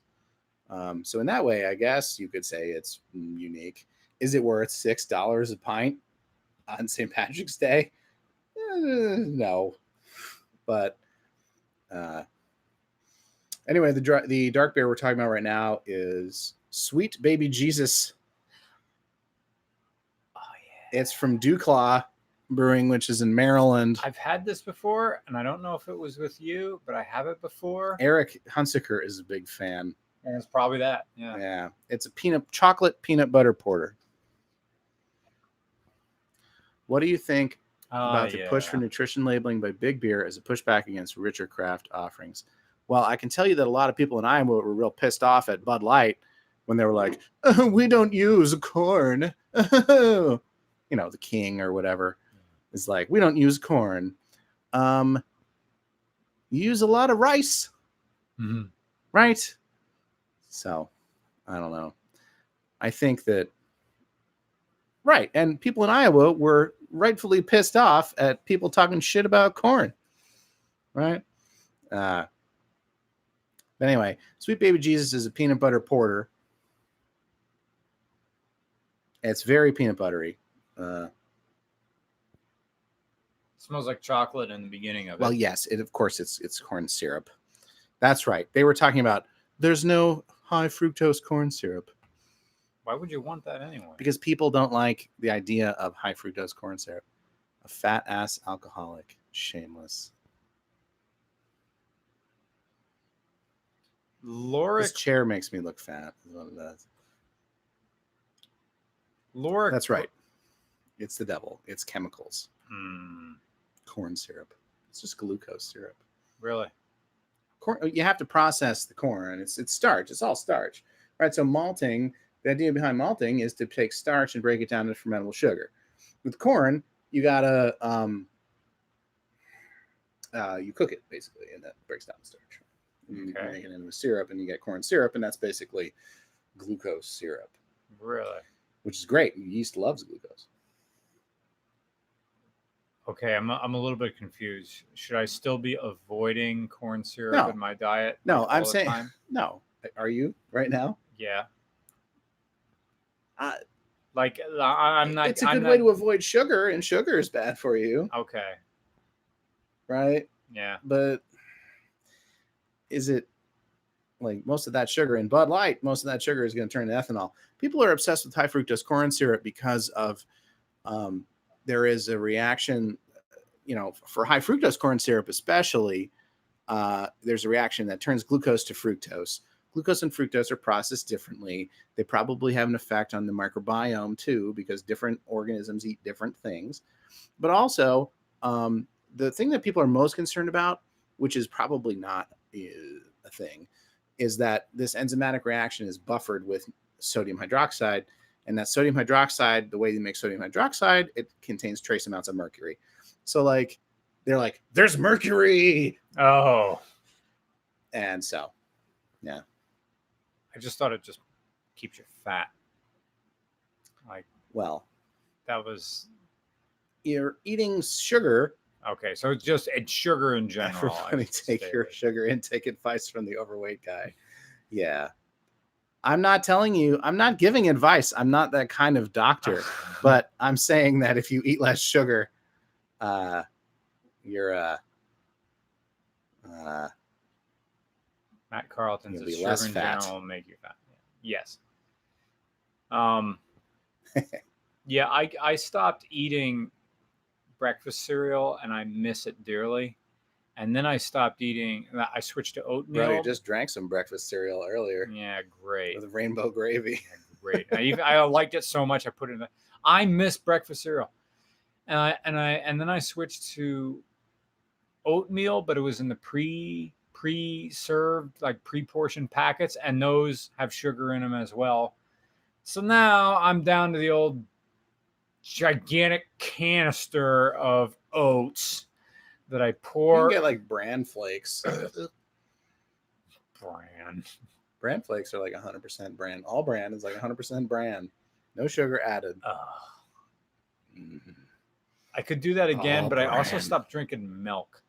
So why'd you stop drinking milk? It makes my, like, there was this period in 2017. I figured this out. My farts, I wasn't even enjoying them. they were... When you stop liking your own brand, I guess something's wrong. And like Ted Stouts told me, yeah, like half of men, when you approach 40, become mildly lactose intolerant. So you drink milk and it's just, and lo and behold, cut out cheese, cut out milk. So now my breakfast is a big bowl of plain oatmeal, into which I dump craisins, which I know they have sugar in it. They probably back sweeten those things. Or I'll cut up an apple and put it into it. Oh boy, dig in. And then it's nice and bland. So then what I do... You did just say cut the cheese and talking about farts. Yeah. I don't think it was intentional or it was brilliant. But anyway. I stumble my way into comedy. So, remember when I said chicken fajitas when we were out with Eric in that van in like 1999 at the Friendlies? I said it was a straight face, but seriously, I was just clueless. Bro, NK, I've been drinking all night. That's why I'm flushed. Maybe you're tuned in a little late, but this is our like 7th beer or 8th beer of the day. Did you have anything before you came over? Like, I mean, earlier today, I should say. I had some Yuengling light lager earlier today. Yeah. Is your parents' pool open? Oh yeah. It's really warm too. Really? My parents like only really opened ours like 2 weeks ago. So it's still in like the chlorine shock mode. Can't go in it yet. It's all hazy IPA. It's New England IPA of pools. Rainbow gravy. My dad didn't even put the diving board in yet. So you've had Sweet Baby Jesus. I saw it and I was like, oh, I should get that. It's I really like peanut buttery. Yeah. I mean, it does what it says. I respect a beer that does what it says, no matter what. Natter Days, strawberry lemonade beer, nailed it. Yeah. Right? Yeah. Sweet Baby Jesus, chocolate peanut butter porter, nailed it. Like, so, you know, as long as you do what says on the tin. It promises and then it delivers. Hey, Mr. Regular, if you come to Seattle, will you review my Altera 500 quad? Not supposed to be riding your four-wheelers on the road. I don't even know where in Seattle. I want to come back to the Pacific Northwest. That's kind of predicated on me doing a crossover episode with Frederick Knudsen. I saw that's an even farther flight than LA, although I do want to go. I think they use PB2 in SBJ. What is PB2? Is that like a defatted peanuts or something?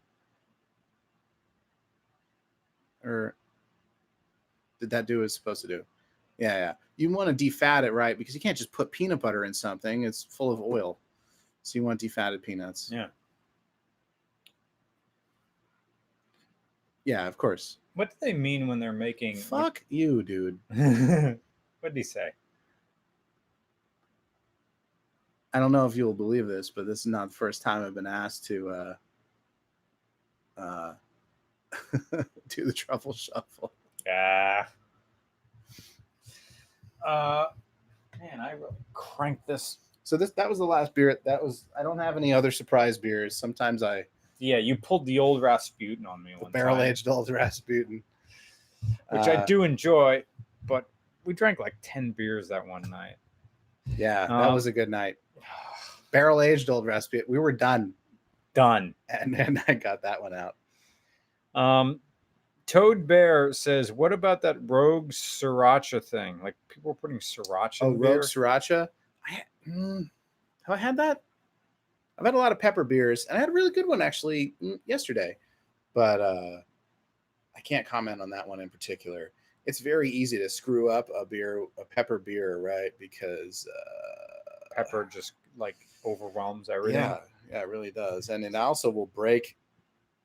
If you have plastic tap lines, it will mess up your tap lines too, right? Like habanero.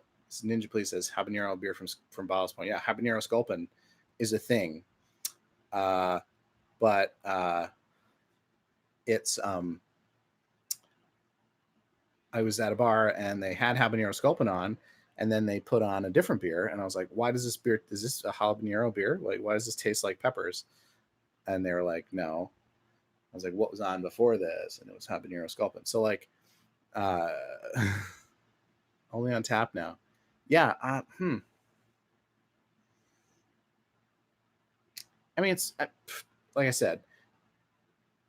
That's the thing. Like, that particular place I know does clean their lines fairly frequently. I think the problem is just habanero, the pepper aroma compound is really, really hydrophobic. So if you have any plastic anywhere between the tap and the barrel and it gets in there, it's going to come out slowly. And they also have it's very oily. That's what I meant to say.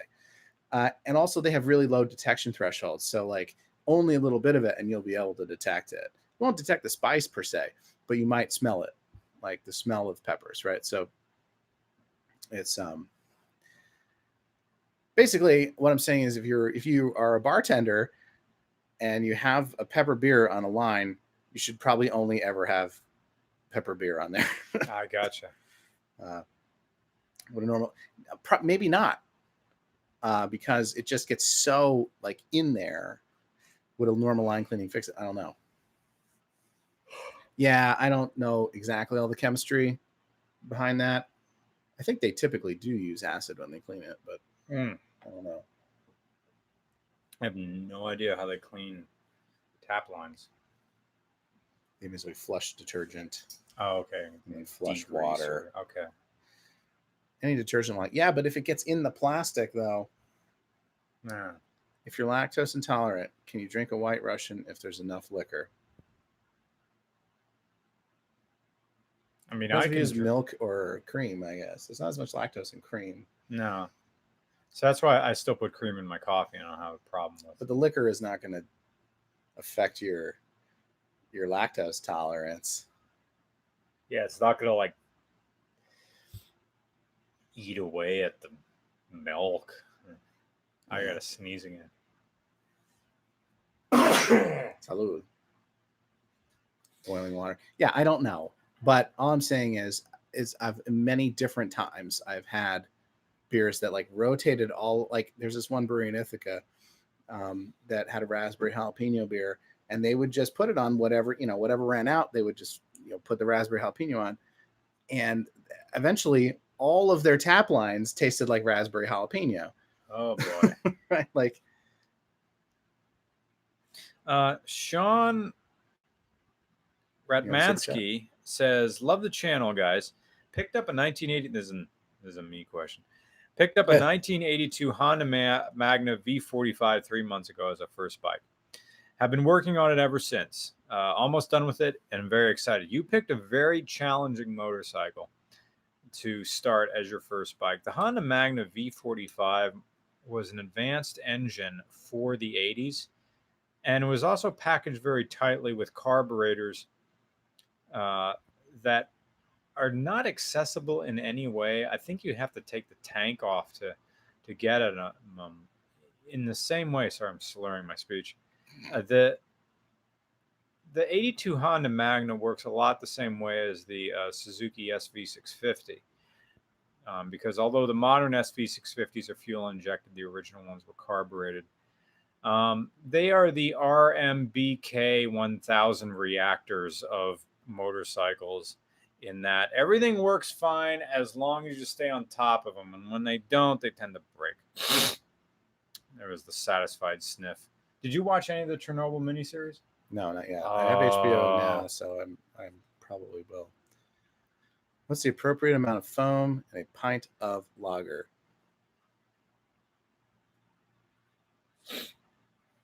An inch? Like I don't know, man. Like American lager is not all about hops. So if you want to show off hop aroma, you want it to be in that bubble emulsion. I think a couple millimeters. I think I think you want more when you're drinking a lager. You want your beer to be filled up to the top. For a lager, that's just me. I mean, yeah, you go to like Shorty's in Kutztown, you get the plastic cup. Well, also if you are able to fill it up to the top without foam, then your glass is probably dirty, right? What causes that? Like, what causes the foam not to? Because my pint glass here was in the freezer, and that foamed all the way up. It foamed all the way up because there were ice crystals on there, and bubbles were nucleating on the ice crystals. But what happens with foam retention is that the foam is like bubbles, or like a mix of like oil and water, more or less. So the hop oils and the protein content actually affects the foaming. So, but if those bubbles all pop all at once, because there's like some kind of surfactant like oil or grease in the cup. Oh. If you have a dirty, this has gone through a dishwasher or whatever, like nose grease will pop the bubbles. You know that? No, I didn't know that. Oh yeah. If you have a really foamy beer, you can and like really? Yeah. Huh. And all the bubbles will go. It's the same thing that when you take Gas X. Oh, really? You probably don't. Well, Gas X is basically like you're taking a surfactant. Huh. So what it does is it pops all the bubbles at once. So it's not like you have like a little bit of gas throughout the day that's like, ooh. It just pops all the bubbles and makes one giant gas bubble. Well, that, so you just have one giant fart, remember that. And then you get rid of it. But that's different than Beano. Beano is different, right? I want to say that Beano is kind of starts digesting things enzymatically. You're supposed to take it before you eat. Yeah, no, you put Beano on stuff. It enzymatically digests some of the starches that are in your beans so that they don't make it to the lower bowel, so you don't fart them out. That sounds awesome. I want to take Gas X now. Like I said, I'm not that kind of doctor. This is not a medical recommendation. I'm just telling you how it works.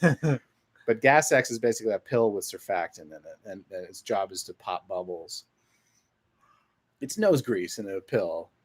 Huh. It's a pill, but you squidge it on the food. I took Gas X once and just swallowed the pill. I mean, Beano though. Beano, well, that Beano's still a pill. Is it a pill? You chew it up like Flintstones vitamins. Oh, all right.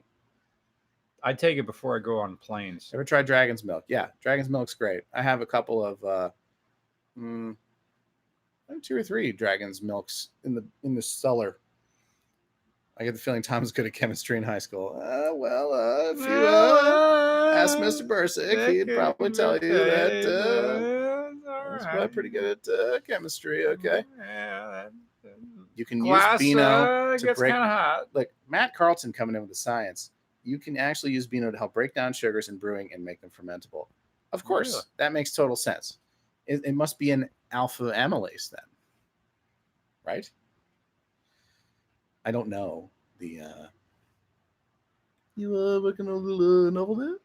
Yeah, you got a protagonist and little conflict. Loric Project, thank you for your donation, says, to clarify, I don't drive my quad on the road. There are plenty of off-road parks near me. That's good to know, Loric. Just keep bugging me and I'll get out to Seattle, Portland sometime soon. Thank you so much for your donation. Workforce 520 wouldn't be a podcast without you. Thank you. I'm late to the party. No questions, just hello. I graciously accept it. Thank you so much. Sorry, we're all out of beer. Actually, there's some rainbow gravy left. Is there any beer? You want it? We can finish some of those beers, I guess.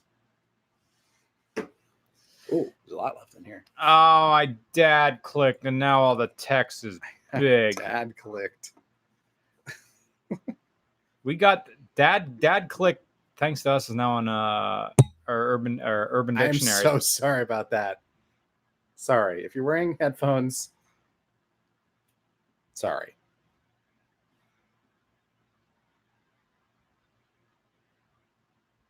Here we go.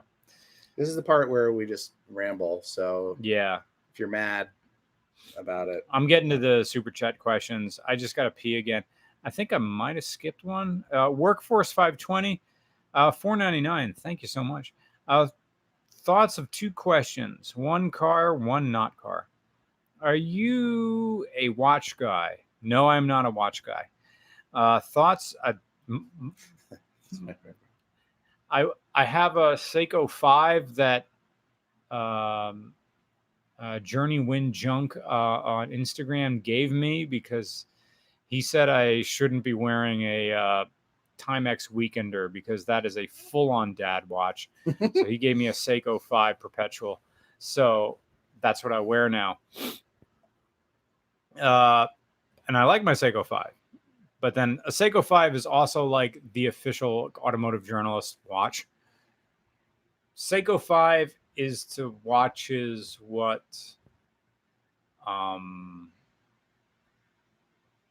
I guess Summertime Pills by Trogs is to be, or like Troganator. They always make it. It's always available. It's the flagship or part of the normal rotation. Yeah. It's definitely a flagship. Beer. Yeah, it's an all times watch. Thoughts on a Volvo S80 V8? I know nothing about Volvo V8s at all. All I know about Volvos is the very few I've driven. I've got to drive more of them. I'll try at some point. I'm also considering a Buick LaCrosse Super, another car I know nothing about.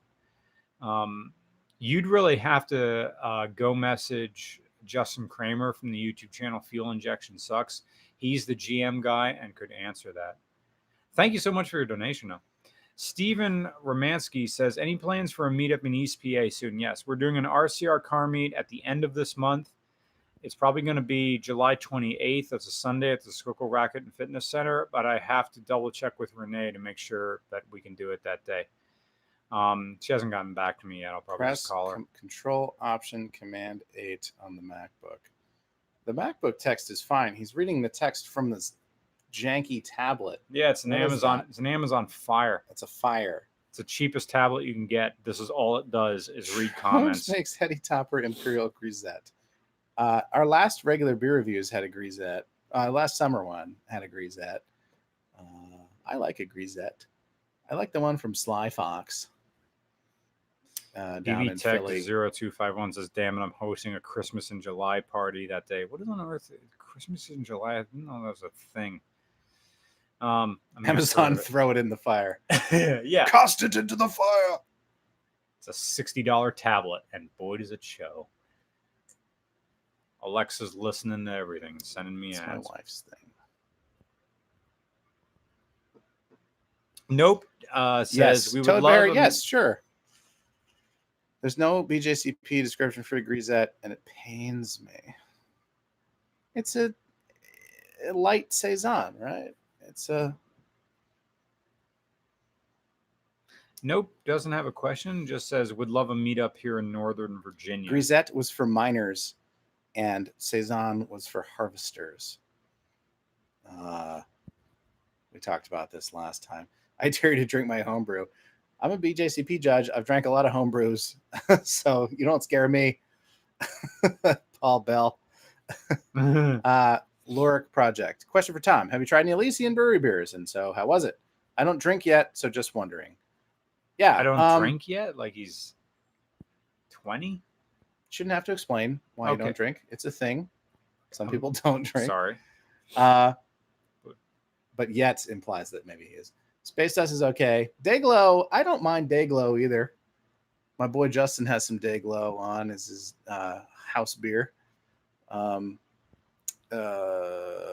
Space Dust is, it's been Elysian was one of the early adopters of not Fago, Dayglow.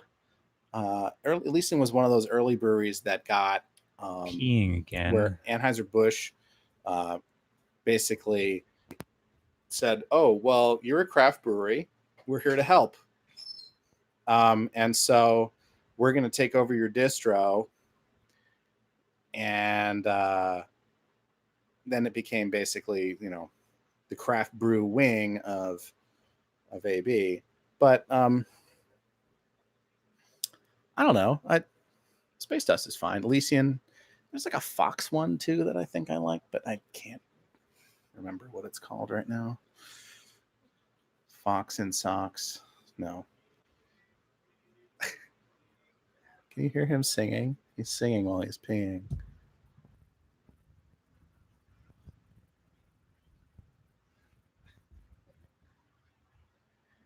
Industrial arts, I've heard of as a shop class, but not as a beer. Have you tried Dragon IPA? What is Dragon IPA? Was that from Elysian? They had Sweet Baby Java at the place that I was at, but I decided to just get the OG. Haven't had Dragoon. Dragoon. No. When you got, I'm not on my phone right now accepting untapped friend requests. I will do it. Fine. I'll do it right now. Fuck's sake. Fuck's sake. Accept. How many friend requests did you get? Like 3. No. 5. Why is my nose running? Sometimes that happens when you drink IPAs. I accepted all untapped friend requests. Regular piss reviews. How about some Bud Lights? Well, we had some Natter Days before. You missed it. Men's room. Men's room is okay. Yeah. I remember having that one. Yeah, so I like to actually review beer on Untapped. I'll write a sentence. I'll write a tweet-sized sentence about the beer, and it's mostly for me. So I know that if I encounter this beer again, I'll know what it tasted like, and not just, oh, this was a 3. What does that even mean? Are we going to take an Uber to Sheetz, or are we going to wait it out? There are no Ubers around here. We're going to have to wait it out. Yeah, the only Uber driver around here is and I don't here. I don't drive Lyft anymore. So Hams, great beer or greatest beer? Hams works when it's ice cold, because then it shuts the taste up. Any local yellow is like that, right? I mean, local yellow. Hams is indistinguishable from Pabst, from Schlitz, from what's the one? Michelob Ultra. Well, Michelob. Hams is better than those? I don't know. I think Hams is better than PBR. Old style, right? They're all brewed in Milwaukee now anyway. I don't know about Hams. Hams is from Minnesota, but Natty Boh, for example. Local yellow is not a racing reference. It is a beer reference. It is a beer reference to the local yellow fizzy beer. Iron City. Matt's had a good amount of Iron City, I think. But not better than, I don't know. Matt says not better than Banquet. I can't recall if I've ever had Coors Banquet. Can you just buy regular Coors? I've never had anything other than Coors Light, I think, to my knowledge. Honest question. In every RCR video, how do you come up with the funniest shit to say? I think about what will make my mom cry, and then I just say that. I know his mom, and he's right. Coors Banquet is a yellow label, but the beer itself is kind of brown. CC1 Trigger says Sly Fox beer. I like Sly Fox. I haven't been there in a while. I think the last time I was there, we were there with Eric. That was my bachelor party. Yeah. I may have passed out at that particular brewery. What's the most alcoholic beer you've had? Says Brett. When people said high gravity, does that mean alcohol or is that something else? Well, technically, the gravity is a high alcohol beer will be lower gravity, but it's the starting gravity. It's basically how much malt you start with. Oh, okay. So the highest alcohol one, I was in Chicago, and Mike Steinberg gave me this one beer. It was like mud.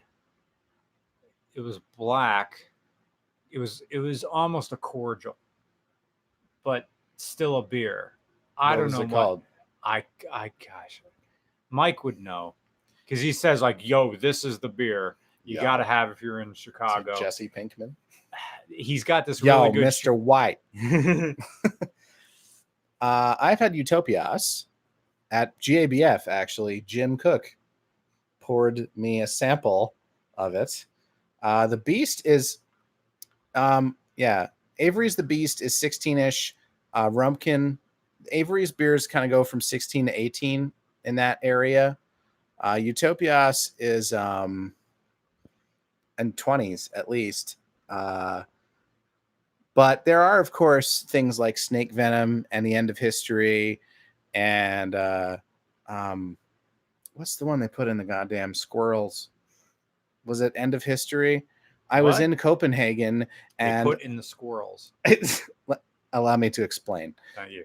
There's this beer called The End of History that was basically an extremely high alcohol beer made by Brewdog. They made 18 bottles of it, and each bottle was inserted into a taxidermied squirrel or a marmot. There was like 10 squirrels, 3 marmots, and a few Stouts. And so I was in Copenhagen at the Mikkeller bar in Copenhagen, and I saw this squirrel in the corner, and I was like, "Is that what I think it is?" And the guy was like, "Yeah, it's not for sale." But like, he's like, "I've tasted it," and he was Aussie actually. So I'm in Denmark, and the bartender was Aussie. Yeah, and he's like, "I've tasted it. It tastes a lot like Marmite. It tastes like liquid Marmite with vodka in it." And so, but they had one of the 15, right? But yes, their Snake Venom's like 72%. All of those are cryo distilled, right? So a beer, if you talk about a beer that was made with yeast, the highest you're going to get is basically Utopias. The End of History, that's the one that comes in the squirrel. Thank you, Matt. That one, I'm not sure if it was a squirrel or a stoat. I'm not good at determining. They have little bow ties. Look it up. It's but yeah.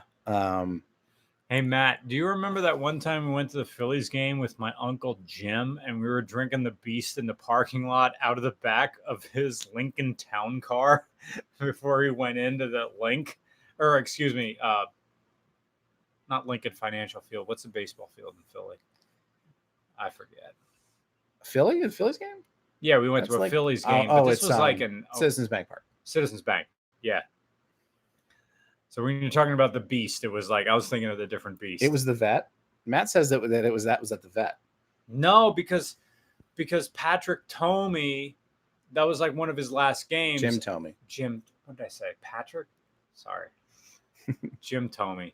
We were there because they had a Geno's in there, and it was the new one, and they just had that little like museum in the back. That was the new stadium. Because they demolished the Vet like 2 or 3 years before that. Toad Bear says, unless they built a new stadium in a different place.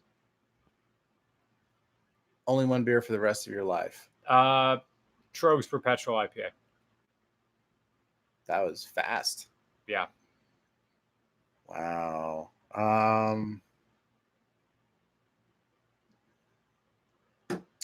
I think that at this point in my life, I'm more thirsty than picky. So I'd probably want something that was a thirst quencher more so. But gosh, I don't know. I'll have to think about that one. That might be more than Busch Light. I do drink a lot of Busch Light. I live in Iowa, and so when in Rome, does it just appear? Just Busch Light just appears out of the ether. No, I don't think it would be Busch Light. I think I'd probably want something that's kind of between Busch Light. Can we narrow it down? I don't know if I would want an IPA for the rest of my life. I'm actually more partial to English styles myself. Matt says Timothy Taylor, landlord. We have a lot in common, Matt. We should be friends. The one IPA for the rest of your life. Two Hearted. That's easy. Nope. Says do a Mad Fox brew. Do a car meet at Mad Fox Brewery in Falls Church, Virginia. I know nothing about Mad Fox. Do you? No. Okay. I may have had one. I don't know. I'm going to DC on Monday, so maybe I'll get some. Why do I get terrible headaches from certain IPAs? I read something about the filtering process. Did you have anything to eat beforehand? Again, not that kind of doctor, but thank you again, Nope, for the donation. There's lots of reasons. It's probably the booze. You're right, Matt. That's the most likely thing. But there are congeners that could affect, things. The filtering process is probably, every brewery is going to do it differently, right?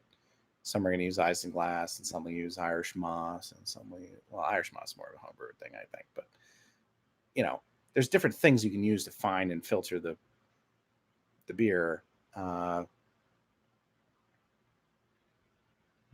But yeah, so I don't know. Matt says I should Zyrtec. Oh, histamine response. That's interesting. Sometimes you'll get in fermentations, you'll get some biogenic amines. What's his Untapped again? Tom Mixed Drinks is mine, and Matt is I think it's the Beer Pope. Sasquatch Selner says, any plans for you to swing by Southwest? I think that's Minnesota. Am I? Is that Missouri? MI is Michigan. I'm sorry. I'm way well, off. There's a lot of M states. Any plans to swing through Southwest Michigan? Not really. Founders up in GR. I don't know what GR is. Grand Rapids. And yeah. Bell's right here in Kalamazoo, plus too many others. I'd love to. I do want to visit all 50 states before I die. Just to say that I did. And not just fly in and just say I'm the airport doesn't count. Yeah. Remember Mike from high school played the saxophone? Yeah. His goal was to Yeah.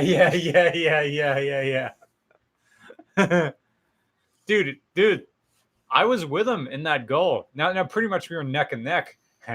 Well, pretty much if you visit the state, you're going to do that there anyway. Yeah. We had a buddy in high school whose goal was to masturbate in all 50 states.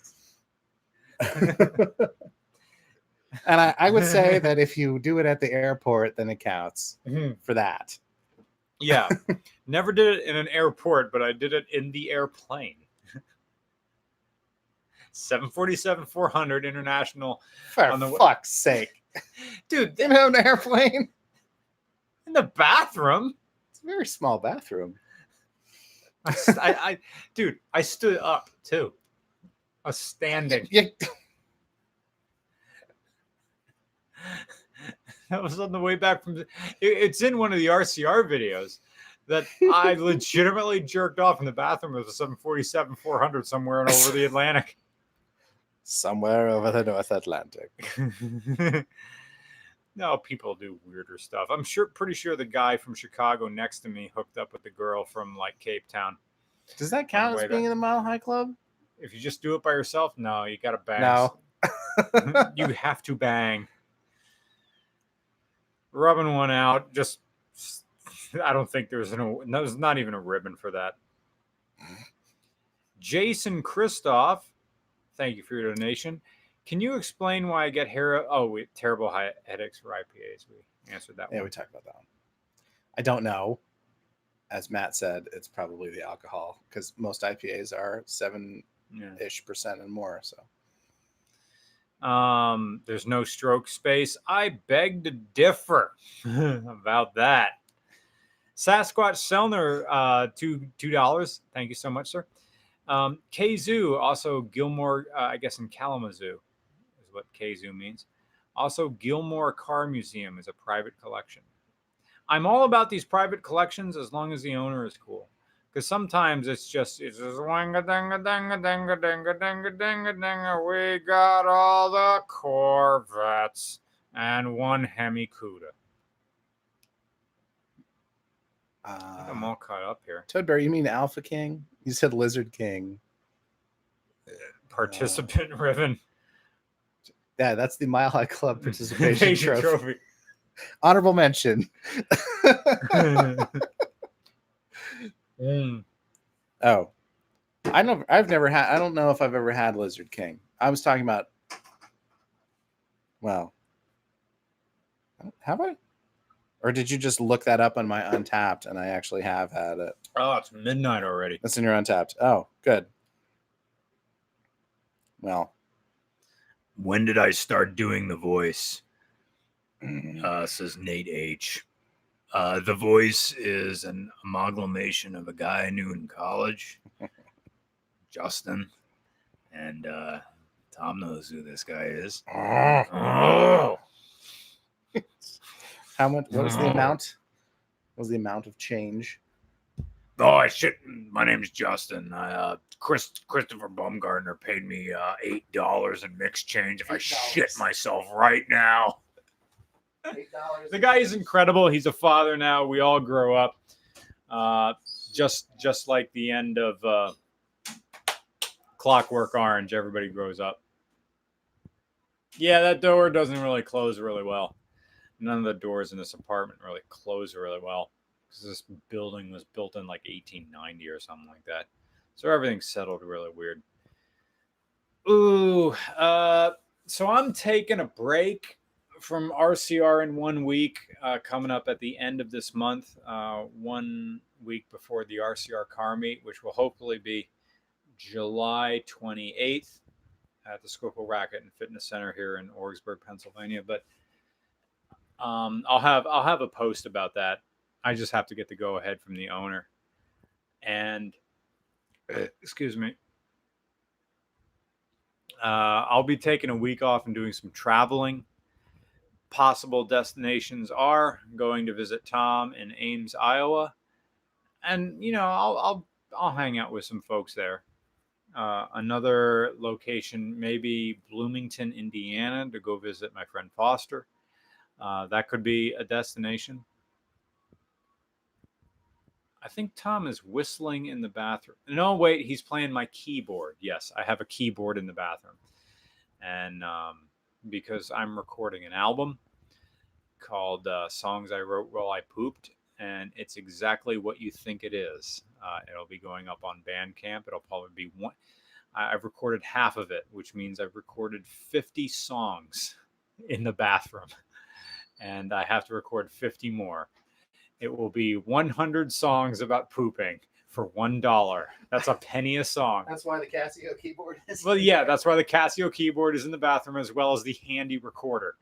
There are 50 songs on that. Such hits. The album will have such hits such as "Oh No, I Brown" and "You Owe Me Money." And "Here It Comes Again," 1, 2, 3, 4, 5. It just reminded me of the Sweet Cup and Cakes. Yeah. Homestar Runner. You want to pull that microphone back toward you. Where Strong Bad's head is the Casio keyboard. Yeah. I think it's the same demo sound. Did you hit the demo? That's what I was playing in there, yeah. Oh, nice. do. Yeah. I'm sorry. I'm the pancake like a pizza You man. shank my Jenga jam. I love being around people who can do voices because I can't do them at all. I don't know. I guess it's a skill of mimicry that you just hear something and you can reproduce it. Do I play Snood? Hell yes, I do. I have it on my phone. Man, when you got diarrhea, nothing's better than Snood. It is midnight, guys. We are going to be wrapping this up. I'm a captain of the gravy train. Thank you so much for hanging out for the almost 3 hours that we've been doing this. Oh my Well, God. 2 Has hours. it been? No, we started at like 10. We started at 10. It's about 2 hours. So it's been 2 hours. Thank you so much for everybody who donates through Patreon. You're helping RCR exist as a much larger YouTube channel than it really is. Thank you to everybody who donated through Super Chat. Thank you so much for Tom Mix for bringing me these drinks. I owe you some food. Half the drinks are still in my fridge, and because my alcohol tolerance is way lower than what it used to be. It says 2 p.m. here in Australia. RCR Australia 2021. I don't know what we're doing. This winter we're not doing it. I'm just. You've going been to skiing. New Zealand twice. It's only fair that you go to Australia. Yeah, they were pissed off, especially when I showed up the second time. It's Oh, like, come on. Well, might you get into New Zealand twice? Don't even come up here. Someone says, seriously, I can't do accents. I wish I could do it. Listen to the Decemberists. Yes, I do. Australian beer reviews. I can't wait for that.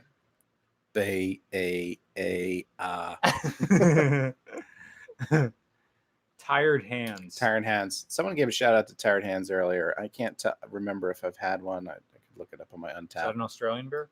No, it's from Philadelphia. Oh, excuse me. I'm sorry. Victoria Bitter. It's shit. Yeah, it's not great. Mr. Regular, what's your opinion on the EK Civic? I can't picture the EK Civic in my head. I don't know which one it is. Pick one. They're all great, and they all notoriously keep running. My friend Corey Walton, I think, has the same year model Civic as your wife, and she hates it because it was her sister's, and her sister just beat on it. It's at that point where it's dying, but because it's a Civic, it never will. So she wants it to die so she can get something cooler. But yeah, you just keep changing the oil. They don't die unless you're flooded or something catastrophic happens. Yeah. I mean, eventually the head gasket will go as all engines do, but until that's like at 300,000 miles. We have had nothing happen to this. Like, literally, we've replaced the brakes. Yeah. Yeah. It's like we're at like $180 now on there. Yeah. Nothing. Yeah. And Nothing. we have terrible driving, right? Like, drive to work is like 1.5 miles away. Yeah, that's terrible. The It's oil very bad. The oil doesn't get up to temperature. The oil doesn't. That means it's a double hover cam engine, and that oil has not yet really gotten up to wash over on top of the camshafts. So it's burning those camshafts, but it's probably like a superior Japanese steel. I don't know, folded 1,000 times. No, probably Yeah. Yeah. It's Valyrian steel. New song title, Oh God, Why Did I Drink That? Actually, I'm coming down. I'm kind of sobering up now. Vomit in the Vents. Someone's been watching our videos. Yeah.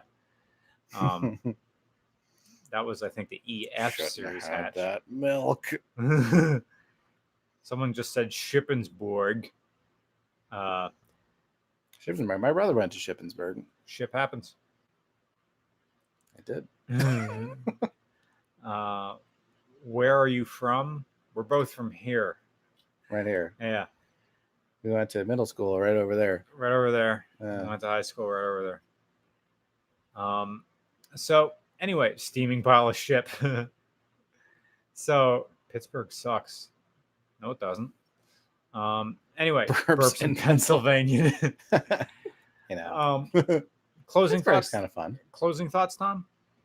Closing thoughts. What was your favorite beer of the day? I think the most surprising one was the Natty Weekend, Natter Day, because I was expecting that is a lesson like this. The Natty Weekend is a lesson in managing expectations. Natter Days, right? Yeah, it does what it says on the tin. Shit, and I was like, oh, it's okay. Next up was that Boo this man. Boo. Was you like the rainbow gravy? I did like the rainbow gravy. There was a lot going on. Someone's checking in from Mahanoy City. You're not too far. Not too far from here. Mahanoy City. Not too far. I don't know. I think my favorite of the day was the chill wave. Which, I mean, the rainbow gravy was as expected. Is this it? No, it's right here. Oh. Rainbow gravy was as expected, but I just love the chill wave. Rose Saisons was not super good, and like I said, if you want strawberry lemonade beer, then Natter Days is your beer. Yeah, right. I could pour a glass of that for my mom, and she said, "Oh, that's nice. I'm gonna make some shrimp scampi." And I gotta say, Mom, I'm gonna pour you a glass of Natty Light. No, yeah. Try this unflavored Natty Light. Oh God, that is terrible. Yeah, there is it's the same. It's like Mike's. Yeah, it's very much like that. Yeah. With the Natty Light brand, though. So you get that, the cred, the scumbag cred, the Kyle cred, Kyle cred. That's good. Steven 98 just said party water. To that, I agree. Party water. Gamer girl bath water. That's good. Yo. Mike's throbbing water. We only drink White Claws in the MC. Don't know what the MC is. I gotta go watch that video now, so I can get all the jokes because I only watched like the first bit of it. We're gonna wrap this up. Yeah. Thank you so much for watching Regular Beer Reviews. I'm Brian. Sure are. Yeah. I'm Tom. Check him out. Tom Mix on Untapped, and you know me. Tom Mix drinks on Untapped. And I am Fat Krillin. And on Twitter, same thing. Tom Mix drinks if you want to follow me for random beer updates. Cool. Have a good night, guys. Happy 4th of July weekend. Keep your fingers intact. Bye.